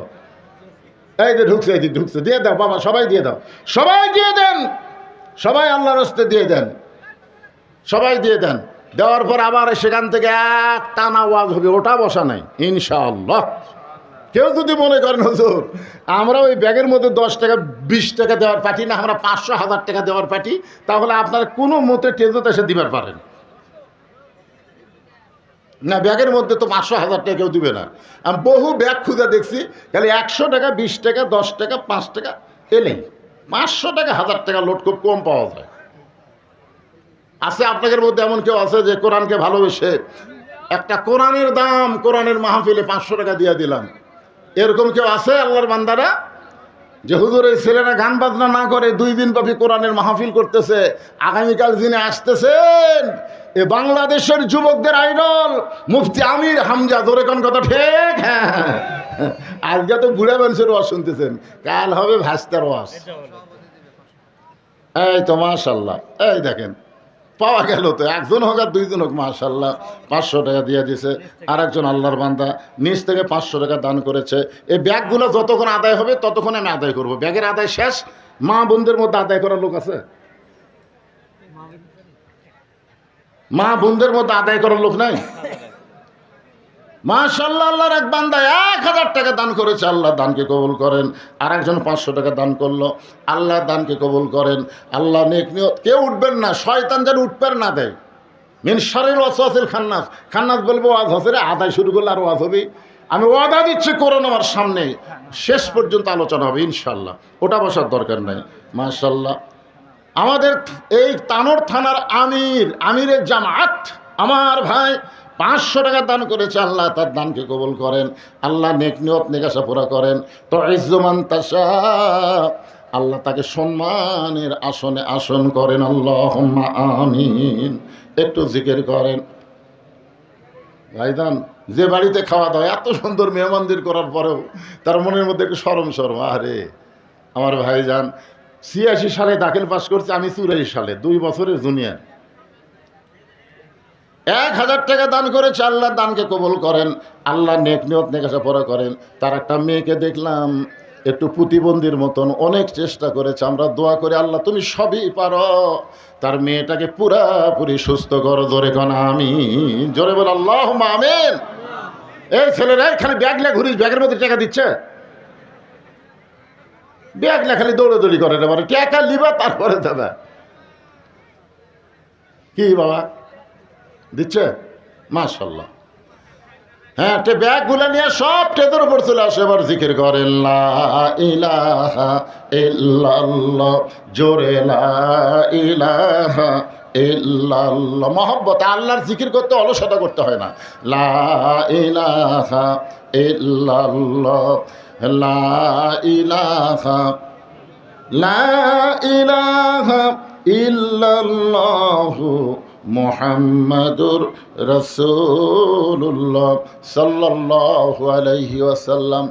রাখাল চোখের পানি বের করে বলতেছে, আমি বারান্দায় নামাজ পড়ি, আমি মসজিদের ভিতরে ঢোকার সাহস পাই না, কারণ মসজিদে দামি দামি সাহাবী ওই দামি দামি সাহাবের মধ্যে আমি একটা সাধারণ রাখাল কেমনে যাই? ওমর ফারুক বলে, রাখাল তুমি এত কিছু জানো, তুমি কোরআনের এই আয়াত কি জানো না? ইন্না আকরামাকুম ইনদাল্লাহি আতকাকুম, ওই ব্যক্তি সবচাইতে দামি হয় যার কলিজার ভিতরে আল্লাহর বেশি ভয়। আল্লাহু আকবার বলেন। কি মনোযোগ দিয়ে শোনেন, আমি চেয়ারে বসে ওয়াজ করতেছি, আমি বেশি দামি, আর আপনারা মাটির বসে ওয়াজ শুনতেছেন, আপনারা কম দামি। অনেক বক্তাকে আল্লাহ ধাক্কায় ধাক্কায় জাহান্নামে দিবে, অনেক শ্রোতাকে আল্লাহ বিনা হিসাবে জান্নাত দিয়ে দিবে। কি মনে করতেছেন বক্তার ঠেলা নাই? বক্তারা যদি লিমা তাকুলু মালা তাফালু না হয়, মুখে যা বলে আমলে তা করে না, এই বক্তার বাঁচা নাই বাজান। চিন্তা করে দেখেন, উমর ফারুক বললেন, রাখাল ইন্না আকরামাকুম ইনদাল্লাহি আতকাকুম, ওই ব্যক্তির সবচাইতে দামি হয় যার কলিজার মধ্যে আল্লাহর বেশি ভয়। সত্যিই যদি উমরকে দেখতে চাও তাহলে তোমাকে ফজরের নামাজ সামনে কাতারে আদায় করা লাগবে। রাখাল বলতেছে, তাহলে এশার নামাজ পড়ে আজকে আর আমি বাড়ি যাব না। এশার নামাজ পড়ে আজকে আর আমি বাড়ি যাব না। ওমর ফারুক বললেন, এশার নামাজ পড়ে বাড়িতে কেন যাব না? রাখাল বলে, এশা পড়ে যদি বাড়িতে যায় তাহলে ফজরের নামাজ সামনে ধরতে যদি কষ্ট হয়। ওমর ফারুক বলে, রাখাল তুমি বলো তো 5 ওয়াক্ত নামাজের মধ্যে 3 ওয়াক্ত তাড়াতাড়ি, এই আঙ্গুলের দিকে তাকান, কয় ওয়াক্ত? আসর, মাগরিব, এশা। আপনি দেখেন তো আসরের কিছুক্ষণ পরে কি কথা কয় না? আসরের কে ছেলেবেলে নামাজ পড়ো না তোমরা? আসরের কিছুক্ষণ পরে কি? মাগরিবের কিছুক্ষণ পরে। 2 ওয়াক্ত নামাজ লম্বা কেন? এশা থেকে ফজর, ফজর থেকে জোহর লম্বা কেন? রাখাল বলতেছে, আমি তো জানি না ভাই। ওমর ফারুক তো বলবার পর, এই মূর্খ, এতক্ষণ আমাকে মূর্খ মূর্খ করলু। কিন্তু না, নেতা হলে, নেতা যারা হবে তারা রাগ চেক দেওয়া লাগবে ভাই। কর্মীর সাথে নেতার কথার মিল হলে চলবে না। আমাদের কতগুলো নেতা এত সন্ত্রাসী, যার যা আছে তাই লেবার হও। তোমরা কি হাতে চুরি বুড়া থাকো নাকি? এটা নেতা না ডাকাত রে? নেতা কারে কয় জানেন? ওমর ফারুক বললেন, রাখাল ফজর থেকে জোহর আর এশা থেকে ফজর এই 2 ওয়াক্ত লম্বা কেন? রাখাল বলতেছে, আমি জানি না। ওমর ফারুক বললেন, তাহলে শোনো, ফজর থেকে জোহর আল্লাহ লম্বা সময় দেওয়ার কারণ হলো এই সময়ের মধ্যে মানুষ চাকরি বাকরি করবে, ব্যবসা বাণিজ্য করবে, খেতে খামারে কাজ কাম করবে। এগুলো করতে গিয়ে তার দেহের যে ক্ষয় হবে, এশা থেকে ফজর আল্লাহ লম্বা সময় দিছে। এই লম্বা সময় যদি ঘুম পাড়ে, ওই ক্ষয়গুলো আল্লাহ ঘুমের মধ্যে পুরা করে দিবে। তুমি এশা থেকে ফজর ধরবার চাচ্ছা, যদি তোমার চোখত ঘুম ধরে, রাখাল বলতে ঘুম যদি ধরে মসজিদের মধ্যেই ঘুমিয়ে যাব। যেই বলছে মসজিদের মধ্যে ঘুমাবো, উমর ফারুক চেহারা রক্তের মতো লাল করে, মসজিদের মধ্যে ঘুম পাড়ার দলিল দে। মসজিদের মধ্যে ঘুম পাড়ার দলিল থাকা লাগবে না? ঘুম পাড়া তো দূরের কথা, যোহর নামাজ পড়া সবাই চলে গেছে, ওরা 3 জন 4 ফ্যান দিয়ে গল্প করতেছে। 1-8 ঘন্টা হয় গল্প ছাড়ে না। 2 কান্দে 2 ফেরেশতা বলতেছে, আল্লাহ সবাই নামাজ পড়ে চলে গেল, ফাইজা কুতিয়াতি সলা ফান্তা শুরু ফেলার, তেহারা 3 জন 4 ফ্যান দিয়ে গল্প করতেছে। আর কি রেজাল্ট কি? আল্লাহ বলতেছে, রেজাল্ট হলো ওই যে ফ্যান ঘুরতেছে, এই ফ্যান ঘোরার কারেন্টের বিল এই 3 জন যদি আলাদাভাবে পরিশোধ না করে, এরা জান্নাত যাওয়ার পারবি না। কারণ মসজিদের বাপের ঘর না, যে ইচ্ছা মতো ফ্যান ঘুরাবি। জোরে কোন কথা, ঠিক কথা কর না? আগে ছোটবেলা দেখছি কাঁচা পেঁয়াজ খাইয়া, রসুন খাই, কেউ মসজিদ ঢুকলে মুরব্বীরা তা কুনের ঘুতে মারছে, তোর মুখ পেঁয়াজ গন্ধায়। রাইট, ফেরেশতারা দুর্গন্ধ সহ্য করতে পারে না। কাঁচা পেঁয়াজ রসুন খায় মসজিদে ঢোকেনি, আর এখন মসজিদের মধ্যে পেঁয়াজ কাটতেছে, কুচকুচ কাটতেছে। কে ভাই পেঁয়াজ কাটতেছে? মুড়ি মাখমো হুজুর, মুড়ি মাখমো। মসজিদ তোর বাপের রান্নাঘর বানাছো? হ্যাঁ, আল্লাহর ঘর মসজিদের গুরুত্ব আছে না নাই? আছে না নাই? ওমর ফারুক বললেন, রাখাল আজানের গুরুত্ব দিও। 5 ওয়াক্ত নামাজের মধ্যে সবচাইতে গুরুত্বপূর্ণ আজান হলো ফজরের আজান। জোরে বলেন, কিসের আজান? ফজরের আজানের মধ্যে একই শব্দ 2 বার কয়। যুবকেরা তোমরা শুনবার পাও? মুরব্বী করুক বলতেছেন, আপনারা তো শুনবেনই। চামড়া ঢিল, আল্লাহর সাথে দিছেন মিল। এই যুবকেরা চামড়া টাইট, টাইট, 3টা পর্যন্ত ফেসবুক দেখে, টাইট। যেই ফজরের আগের দিক দ্বারা ঘুমায় যায়, আসসালাতু খায়রুম মিনান নাওম, যদিও শুনবার পাই শীতের দিন, ল্যাপ তুলে দিছে মাথার উপরে। এখন পাও যদি বাইরে থাকে, পাও টানে বুকের কাছে থসে, বাইরে থেকে মনে করবেন চাউলের বস্তা ঢেঙ্গা থসে, মাথাও নেই পাও নেই। কোন একজন চালাকি করে যদি ল্যাপ টান দেন, ল্যাপের মধ্যে তাকায় দেখবেন ল্যাপের ভিতর ওর সাইজ আর সকালবেলা সাইড ঠেবে কুত্তার সাইজ একই সাইজ। ফজরের নামাজ বাদ দিয়ে ঘুম পাড়ে যারা, আপনার বলবেন কুত্তার আমল করে তারা। ফজরের নামাজ বাদ দিয়ে ঘুম পাড়ে যারা, কে কে বলতেছেন? আরে জোরে জোরে বলা লাগবে। যে বলো ফজরের নামাজ বাদ দিয়ে ঘুম পাড়ে যারা, কুত্তার আমল করে তারা। ফজরের নামাজ বাদ দিয়ে ঘুম পাড়ে যারা, লালপুর, এ ওয়াজটা আমি লালপুর করছি, বুঝলেন? ফজরের নামাজ বাদ দিয়ে ঘুম পাড়ে যারা, কুত্তার আমল করে তারা। ভাই কেবল এই মিছিল করার সাথে সাথে 4-5টা কুত্তে আসে, ওই সাইডে গেলে করে, যেরকম মুয়াজ্জিন আযান দিলে কতগুলো কুত্তে কাম কাম করে না। আমি চিন্তা করলাম, কে রে, কি ভুল করলাম, কুত্তা কাম কাম করে। আমি তারপর চিন্তা করলাম, সুম্মা রাদাদনাহু আসফালা সাফিলিন। ও রে, তাই তো রে। আমি তখন আবার স্লোগান পাল্টায় বললাম, ফজরের নামাজ বাদ দিয়ে ঘুম পাড়ে যারা, কুত্তার চাইতেও খারাপ তারা। যেই কছে কুত্তার চাইতেও খারাপ তারা, কুত্তা দৌড়। কুত্তা কছে এইবার ঠিক ওয়াজ করছে। হে সুম্মা রাদাদনাহু আসফালা সাফিলিন, এরা জন্তু জানোয়ারের চাইতো জঘন্য। এই ফজর নামাজ কেউ যদি বাড়িতে পড়ে, তার মধ্যেও মুনাফিকি থাকবে। জোরে কোন কথা ঠিক কিনা? ওমর ফারুক বললেন, রাখাল আযানের গুরুত্ব দিও। এতদিন রাখাল নামাজ পড়ছে বারান্দায়, কিন্তু আজকে নামাজ পড়বে সামনে কাতারে। যেই মাত্র মুয়াজ্জিন আযান দিয়েছে, রাখাল খুব জোরে সোরে মসজিদের বারান্দায় এসে বলতেছে, ও বারান্দা, আজকের মতো আমাকে মাফ করে দে, শুধু দেখার জন্য আমি ভিতরে ঢুকতেছি, আজকের জন্য আমাকে মাফ করে দে। যারা বারান্দাত নামাজ পড়ে তাকে কিন্তু আলাদা একটা বৈশিষ্ট্য আছে, এরা সবার শেষে এসে আগে যাবি। জোরে কোন কথা ঠিক কিনা? রাখাল মসজিদের মধ্যে ঢুকতেছে। ভাইজান একটু গুরুত্বপূর্ণ ওয়াজ, মনোযোগ দিয়ে শোনেন। ঢোকারও নিয়ম আছে না নাই? মসজিদের মধ্যে ঢুকতে গেলে কোন পায়ে? আওয়ামী লীগ যদি করেন কোন পায়ে? দল করেন বামপন্থী, ঢুকলেন ডান পাও। তার মানে বোঝা গেল, আপনি নিজেই জানেন সব জায়গায় বামপন্থী চলবে না। ডান পায়ে শুধু ঢুকলে হবে না, জবান খুলে একটা দোয়াও পড়া লাগবে, আল্লাহুম্মা ইফতাহ লি আবওয়াবা রহমাতিক।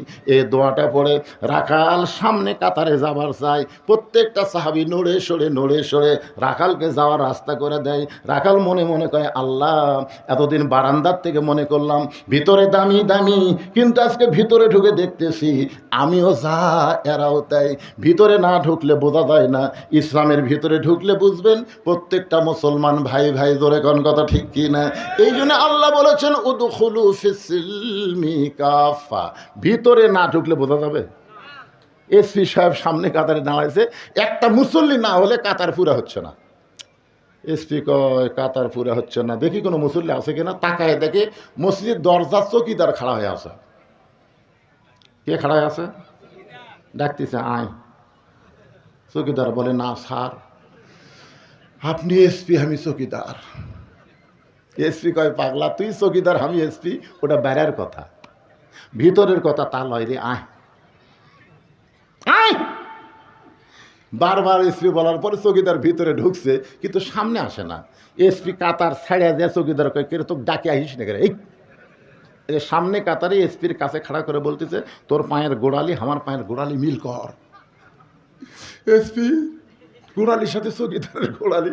চৌকিদার বলে, স্যার, খালি পায়ে থাকি, বেতন কম, গোড়া ফাটা স্যার, আর আপনার পায়ের গোড়া তেল তেলা, যদি ঘষ্টন লাগে। এই পাগলা, তুই আর আমি ভাই ভাই, গোড়ালি ফাঁক করার কোনো যোগ্যতা নাই। চৌকিদার মনে মনে কয়, আল্লাহ রে, ভিতরে এত শান্তি, এটা তো বাইরে থেকে বোঝা যাবে না। আজকে বেনামাজিকে বলতেছি, বেপর্দাকে বলতেছি, বাহির থেকে কে কি বলল ওইটা শুনবেন না। ইসলামের ভিতরে, কোরআনের ভিতরে চলে আসেন, মহা শান্তি আল্লাহ দান করবে। জোরে কোন কথা ঠিক কিনা? কে কি বলে সেটা শুনবেন না, ভিতরে কি শান্তি। চকিদার এসির আমি দুই ভাই, সুবহানাল্লাহ কবেন না? রাখাল যাইতে যাইতে একেবারে সামনে কাতারে মেহরাব বরাবর। উমর ফারুককে দেখতে যেন সহজ হয়, এজন্য মেহরাব বরাবর প্রথম কাতারে দাঁড়ায় রাখাল 2 রাকাত সুন্নত নামাজ পড়েছে। মসজিদের মধ্যে ঢুকে ফজরের আগে 2 রাকাত সুন্নত আছে না নাই? আপনারা পড়েন? 2 রাকাত সুন্নত নামাজ পড়ে রাখাল চুপটি করে বসে গেছে। এমন সময় এক মুসল্লি মসজিদের মধ্যে ঢুকে দেখে জায়গা নেই। এমন সময় এক মসজিদের মধ্যে ঢুকে দেখে জায়গা নেই। কিরে আমার জায়গাতে কে বসলো রে? মানে নামাজ পড়ে কোথায়? বারান্দাত। আজকে আসি এমন জায়গায় বসিছে, ওই জায়গাতে একটা সাহাবী বসতো। সাহাবীর নাম হলো ওসমান গনি। জোরেকার নাম কি? ওসমান গনি বলতেছে আমার জায়গাত। আপনারা বলেন তো, ইমামের জায়গা নির্দিষ্ট আছে, মুসল্লির কোনো জায়গা নির্দিষ্ট আছে? তাহলে ওসমান গনি কেমনে বলে যে আমার জায়গা? বলার পিছনে কারণ হলো আল্লাহ রাসূল বলেছেন, হাদিসটা খেয়াল করে শুনবে। আল্লাহ রাসূল বলেছেন, আমি যখন ইমামতি করব, আমি বরাবর যিনি পিছনে দাঁড়াবে তার নাম আবু বক্কর। আবু বক্কর যখন ইমামতি করবে, আবু বক্কর বরাবর যিনি পিছনে দাঁড়াবে তার নাম হলো ওমর। ওমর যখন ইমামতি করবে, ওমর বরাবর পিছনে যিনি দাঁড়াবে তার নাম হলো ওসমান। ওসমান যখন ইমামতি করবে, ওসমান বরাবর পিছনে যিনি দাঁড়াবে তার নাম হলো আলী। আলী যখন ইমামতি করবে, আলী বরাবর পিছনে শব্দ উল্লেখ করে রাসূল আর কারো নাম বলেন না। সমস্ত সাহাবীরা বলেন, ইয়া রাসূলুল্লাহ, হযরত আলী যখন ইমামতি করবে, আলী বরাবর পিছনে কে দাঁড়াবে? রাসূল বললেন, মা ইয়ানতিকু আনিল হাওয়া ইন হুয়া ইল্লা ওয়াহয়ুহা। আমি নবী ততক্ষণ পর্যন্ত বলতে পারি না যতক্ষণ পর্যন্ত আল্লাহ বলার হুকুম না দেয়। এ আলী পর্যন্তই হলো খোলাফায়ে রাশেদিন। তাহলে ওমর ফারুক যখন ইমামতি করবে, ওমর ফারুক বরাবর কে দাঁড়াবে? ওসমান গনি। কিন্তু দেখে জায়গা দখল। আল হায়াউন ওসমান, ওসমান গনি সরম বেশি, নরমও বেশি। মনে করছে আমার জায়গায় বসিছে থাক। কাছে আসে দেখে রাখালের পাশে ফাঁকা জায়গা। ওই ফাঁকা জায়গায় 2 রাকাত সুন্নত পড়ে রাখালের দিকে 3 বার তাকাছে, 3 বার। কোনো দিনও দেখেনি, আজকে প্রথম দেখতেছে, বুঝলেন না? সরাসরি দেখবার পারতেছে না, বুঝলেন না? রাখাল কিন্তু তাকে আছে, কে একবার দেখলো।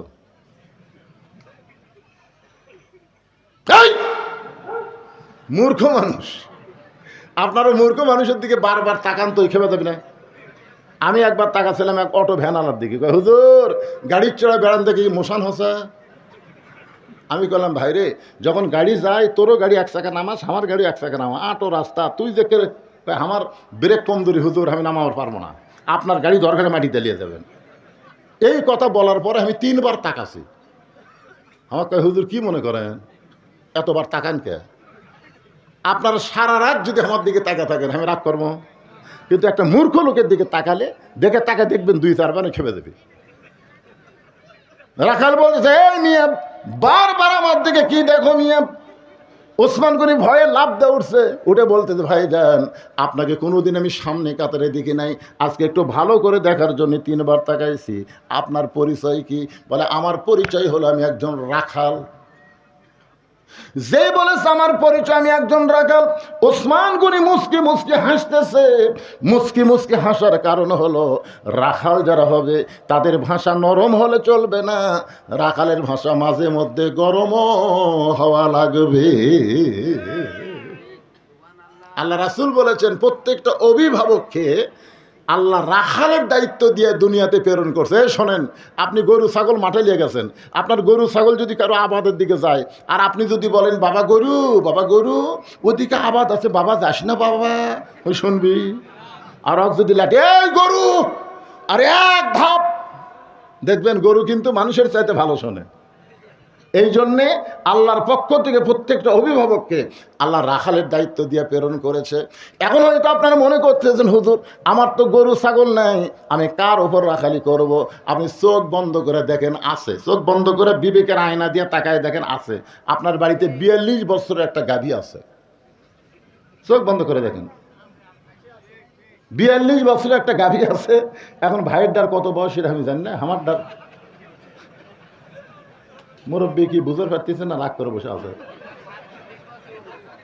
42 বছরের একটা গাভী আছে, 22 বছরের একটা আড়িয়া আছে, 17 বছরের একটা বকনা আছে।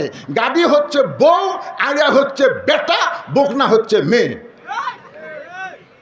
আপনার বলেন তো, এই তিনটার উপর আপনার রাখালি করার দায়িত্ব আছে না নাই?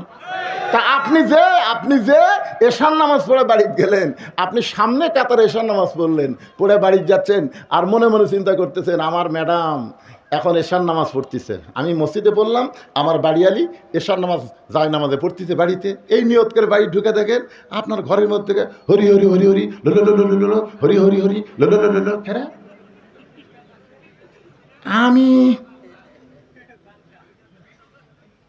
আমি নামাজ পড়লাম মসজিদে, আমার বাড়ি হরি হরি, ঢুকে দেখেন আপনার ম্যাডাম 42 বছরের গাভী স্টার জলসা দেখতেছে। তাহলে আপনি কি রাখালি করবেন? এই সময় আপনি কি রাখালি করবেন? কি কোন রাখালি করার দরকার কথা কোন আছে না নাই? আপনি কাছে গিয়ে রিমোট কন্ট্রোল নিয়ে টিভি অফ করে বলবেন, এই তুই যে স্টার জলসা দেখতেছিস, এই স্টার জলসা কোন দেশের? ভারতের। তুই জানিস আমাদের 400 বছরের পুরাতন বাবরি মসজিদ ভাঙ্গা ভারত রাম মন্দির বানাচ্ছে। যেই ভারত মসজিদ ভাঙ্গা রাম মন্দির বানায়, সেই ভারতের কোনো চ্যানেল মুসলমানের ঘরে চলবে না। ভারত আবার মুসলমানদেরকে অত্যাচার করতেছে, নির্যাতন করতেছে, মসজিদ মাদ্রাসা ভাঙতেছে। এই ভারতের কোনো কিছু আমরা আর দেখব না। আজ থেকে ভারত বয়কট করে দিলাম। জোরে কোন কথা ঠিক না?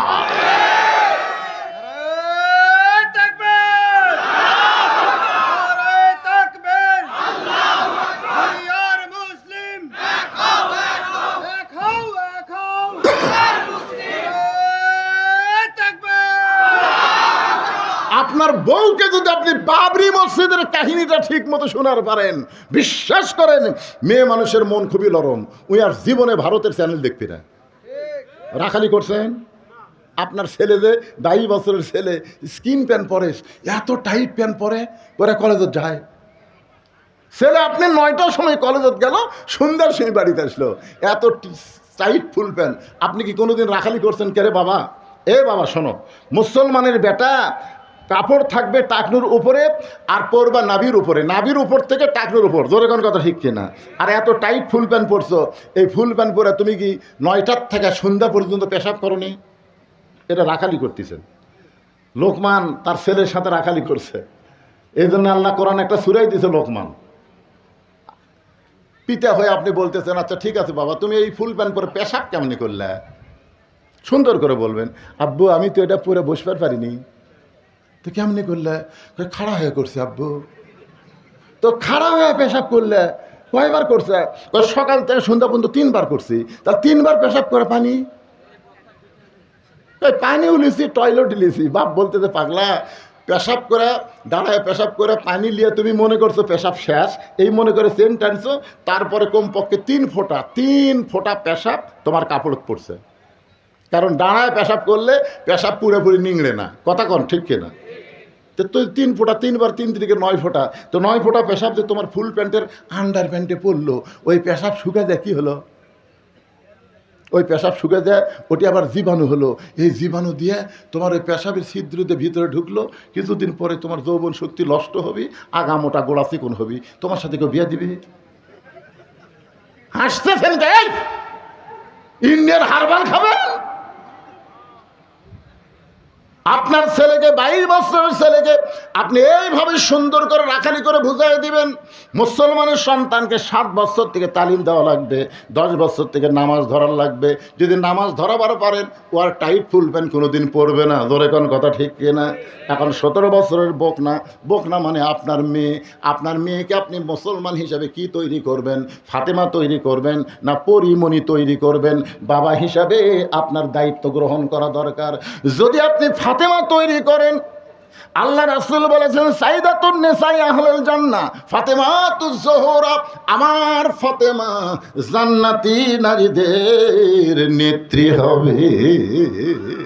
একদিন নবী ফাতেমার কাছে গিয়ে বললেন, ফাতেমা তুমি কি কখনো মনে করেছ তোমার বাবা আল্লাহর নবী বলে তুমি জান্নাতে যাবা?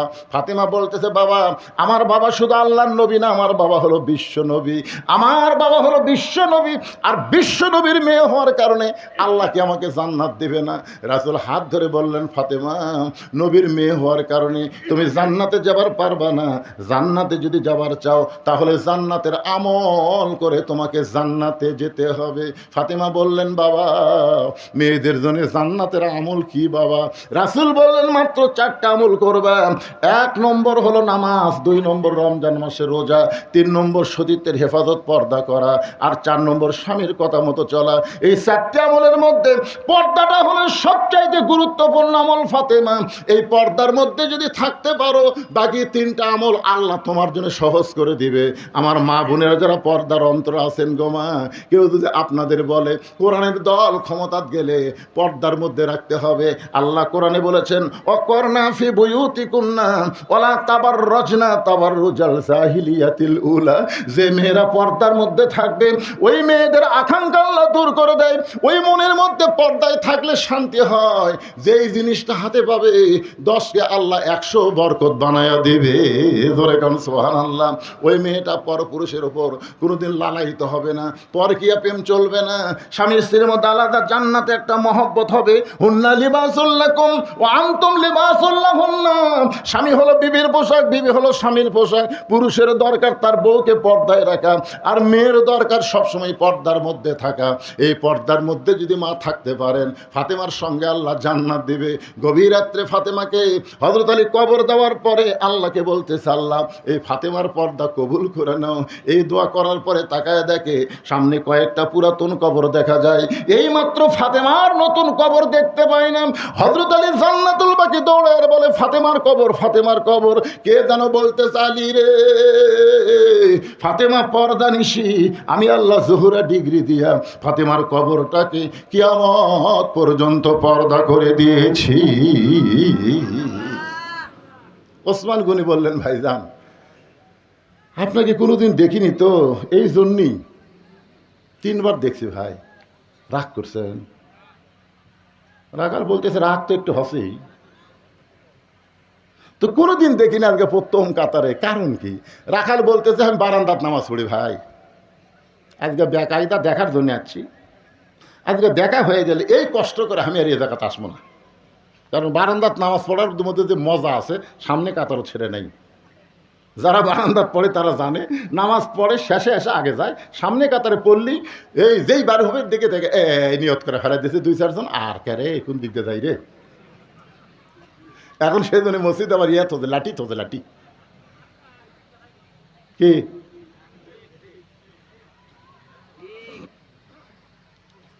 তো এখন আজকের দিনেই খালি সামনে কাতারে পড়তেছি, দেখা হলে আমি চলে যাব, দেখা হলি। ওসমান গনি বলতেছে, আপনার দেখা হবে তার গ্যারান্টি কি? রাখাল বলতেছে, আমার চোখের পাওয়ার ভালো আছে, আমি দেখতে পাবো। ওসমান গনি বলে, রাখাল ভাই আজ কয়েক বছর হলে সামনে কাতারে নামাজ পড়তেছি, এখন পর্যন্ত আমার দেখা হয় নাই।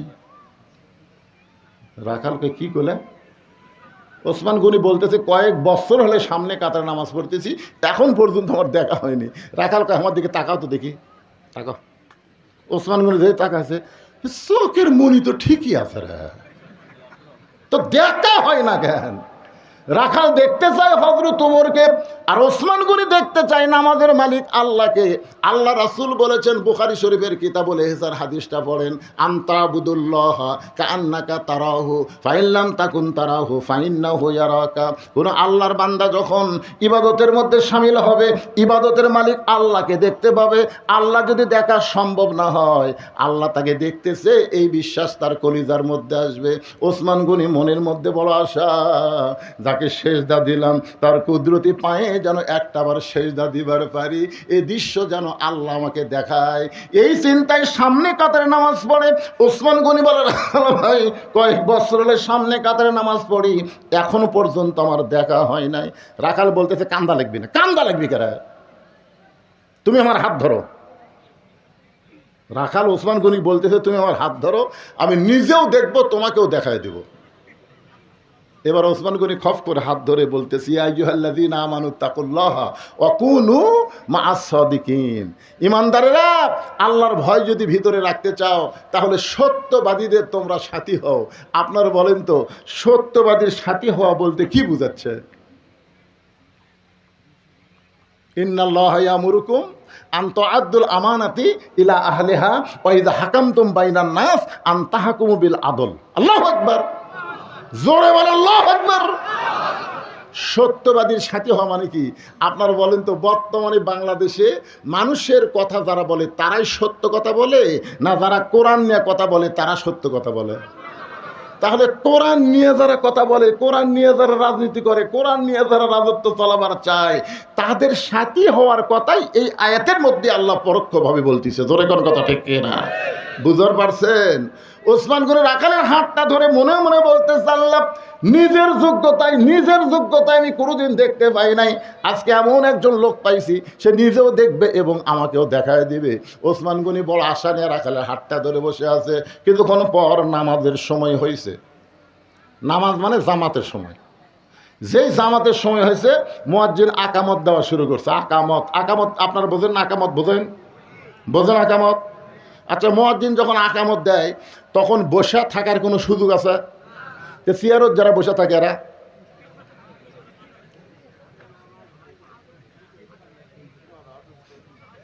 এই চেয়ারত যারা বসে থাকে চেয়ারত, হ্যাঁ আজ থেকে 20 বছর আগে গোটা বাংলাদেশের কোনো মসজিদ আমি চেয়ার দেখিনি পারে। দিন যাচ্ছে আর চেয়ার ভাটতেছে ওরা। হেঁটে হেঁটে আসে চেয়ারত বসে, হেঁটে হেঁটে আসে। 10 কেজি ব্যাগলে আসতেছে, ভ্যানওয়ালা বলতেছে চাচা ভ্যানত চড়েন চাচা, বাড়ি পৌঁছা দেবো 10 টাকা দেবো। 10 টাকার দাম আছে, তুই কি মনে হচ্ছে হাঁটিয়ে পারি না? এই 10 টাকা 10 কেজি ব্যাগলে হাঁটে বাড়িতে আসে, ব্যাগ থুয়ে মসজিদে এসে চেয়ার খুঁজতেছে। চাপাত খালি। আপনি জানেন মসজিদে নামাজ পড়লে 27 গুণ সওয়াব। ধরে কোন কয় গুণ? আচ্ছা কিভাবে নামাজ পড়লে 27 গুণ সওয়াব কোন তো? এ কথা কোয়া লাগবে রে, কিভাবে? কাতার বেকা করে না সোজা করে? তো কাতার সোজা করা মানে পায়ের গোড়ালির সঙ্গে গোড়ালি মিল করা লাগবে। তো চেয়ার আর পাও কুটিরে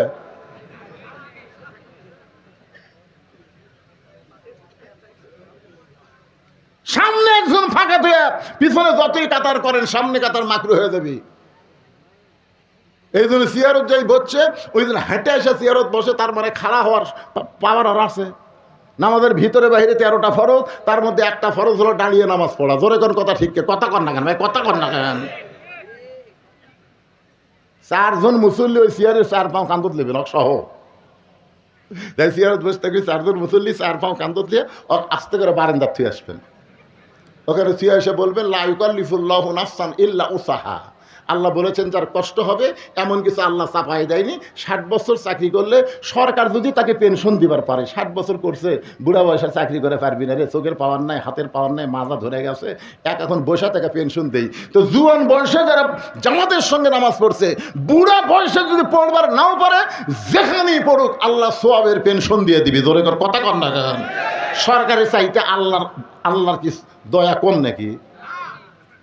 সমস্ত ইবাদতের মধ্যে নামাজ হলো সরকারি চাকরির মতো ইবাদত। আপনি রোজা যদি না করেন আপনি কাফের হবেন না, হজ যদি না করেন আপনি কাফের হবেন না, যাকাত যদি না দেন আপনি কাফের হবেন না। মান তারাকাস সালাতা মুতাম্মিদান ফাকাত কাফারা। এক ওয়াক্ত নামাজ বাদ দিলেই কাফের। লা সালাতা লা ঈমানা, যার নামাজ নাই তার ঈমান নাই। যখন আসলো ছেলে তখন টাইট, ওই একদিনও মসজিদ আসেনি। বুড়া বয়সে এখন চামড়া ঢিল হচ্ছে, আল্লাহর সাথে মিল দিয়ে চেয়ারত বসছে। এলে ইয়ে আর কি আল্লাহ পছন্দ করবে না? কৌমু লিল্লাহি কনিতিন। দাঁড়াও, আল্লাহর আনুগত্য নিয়ে দাঁড়াও। যদি চেয়ারে আপনি রুকু সেজদা করবার না পারেন, আপনি দাঁড়িয়ে নামাজ শুরু করেন, যদি রুকু সেজদা করবার না পারেন তখন আপনি চেয়ারে বসেন, আবার যখন ইমাম দাঁড়াবে তখন আবার আপনি দাঁড়ান। যদি নিচে বসবার না পারেন অন্তত দাঁড়িয়ে নামাজ শুরু করা লাগবে। ধরে কোন কথা ঠিক কি না? আমার কথা কি বুঝবার পারলেন ভাইজান? কয় দিনের নামাজ পড়তেছেন? একটু আল্লাহকে খুশি করার নামাজ পড়েন। মনোযোগ দিয়ে শোনেন, যেই মাত্র মুয়াজ্জিন আকামত দেওয়া শুরু করেছে এমন সময় হযরত ওমর মেহরাবের মধ্যে ঢুকছে। আপনারা বলেন তো, ওমর মেহরাবের মধ্যে কোন দিক দিয়ে ঢুকলো? দরজা দিয়ে ঢুকবে না, আল্লাহর কোরআন দিয়ে যখন রাষ্ট্র চলবে, প্রত্যেকটা ইমাম হবে এলাকার নেতা। জোরে কোন সুবহানাল্লাহ। ওই মেহরাব বরাবর একটা রেস্ট রুম থাকবে, ওই রুমের মধ্যে ইমাম নেতা রেস্ট করবে। যেই মাত্র আকামত দিয়েছে একটা ছোট্ট দরজা দিয়া হযরত ওমর মেহরাবের মধ্যে ঢুকেছে। যেই মেহরাবের মধ্যে ঢুকেছে ওসমান গনি রাখালের হাতটা ধরে আছে, আর রাখাল খালি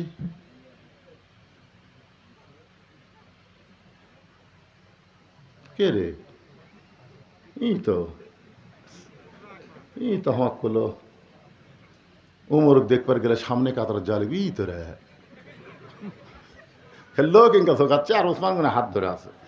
যেই মাত্র রাখাল বলেছে কতকামাতিস সালাম, সঙ্গে সঙ্গে রাখাল আল্লাহু আকবার,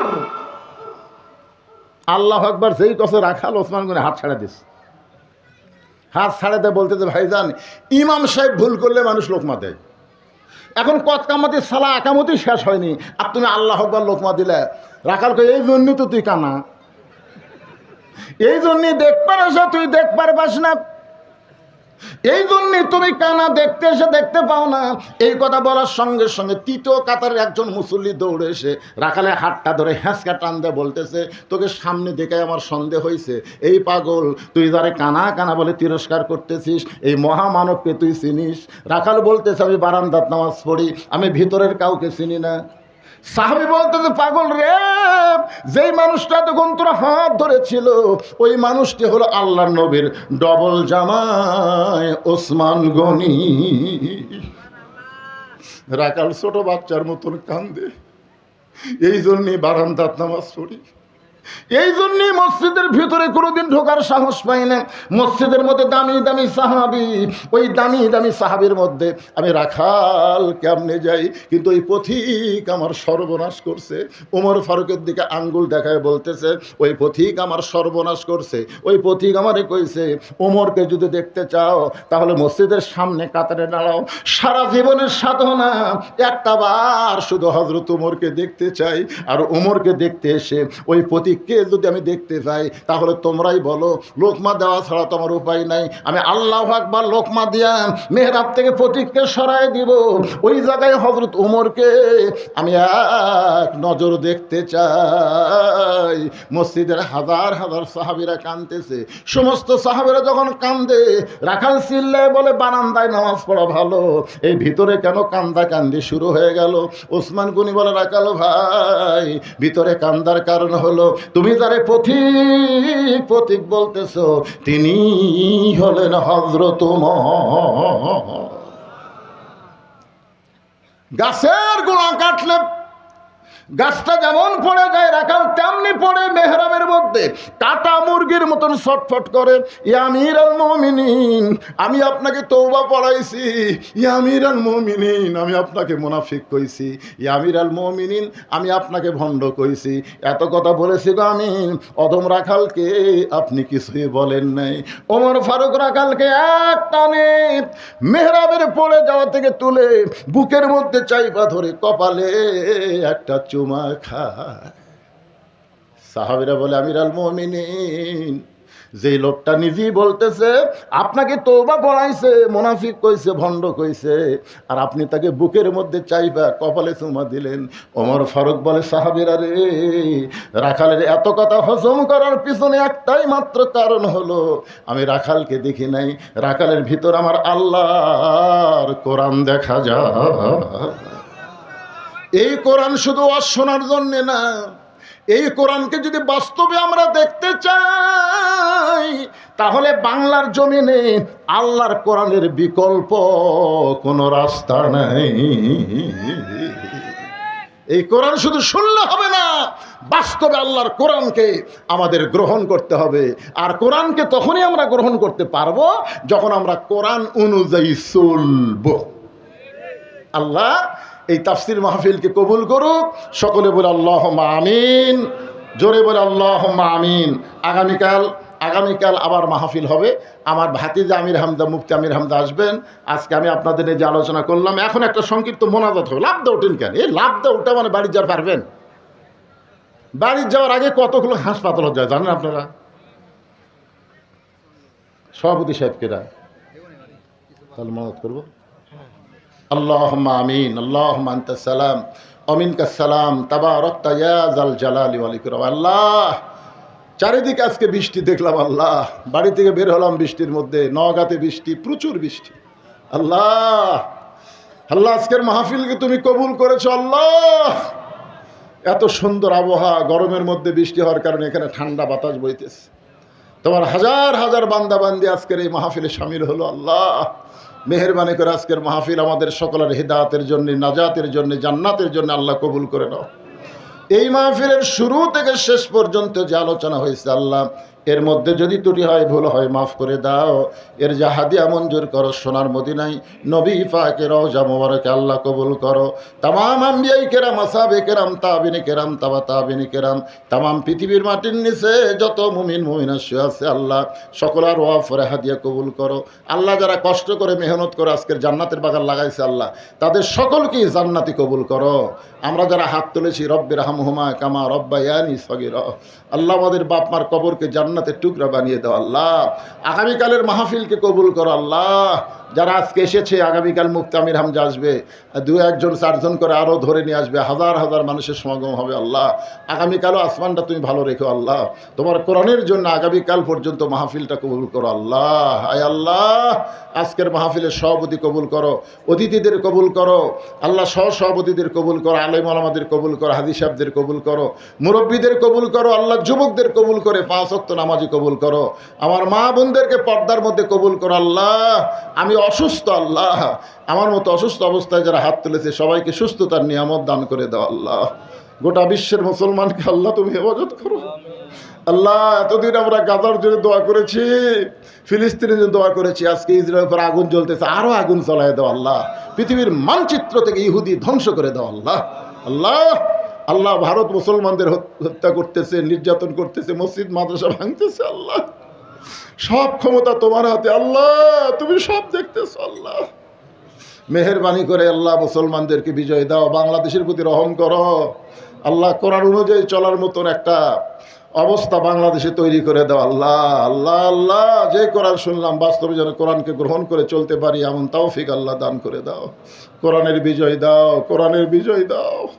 সুবহান রাব্বিকা রাব্বিল ইজ্জাতি আম্মা ইয়াসিফুন ওয়া সালামুন আলাল মুরসালিন আলহামদুলিল্লাহি রাব্বিল আলামিন। ওয়াজাল আখিরাতি কালিমাতুন ইনদাল মাউতি। সকলে পড়েন লা ইলাহা ইল্লাল্লাহু মুহাম্মাদুর রাসূলুল্লাহ সাল্লাল্লাহু আলাইহি ওয়াসাল্লাম। আসসালামু আলাইকুম ওয়া রাহমাতুল্লাহ। এ পর্যায়ে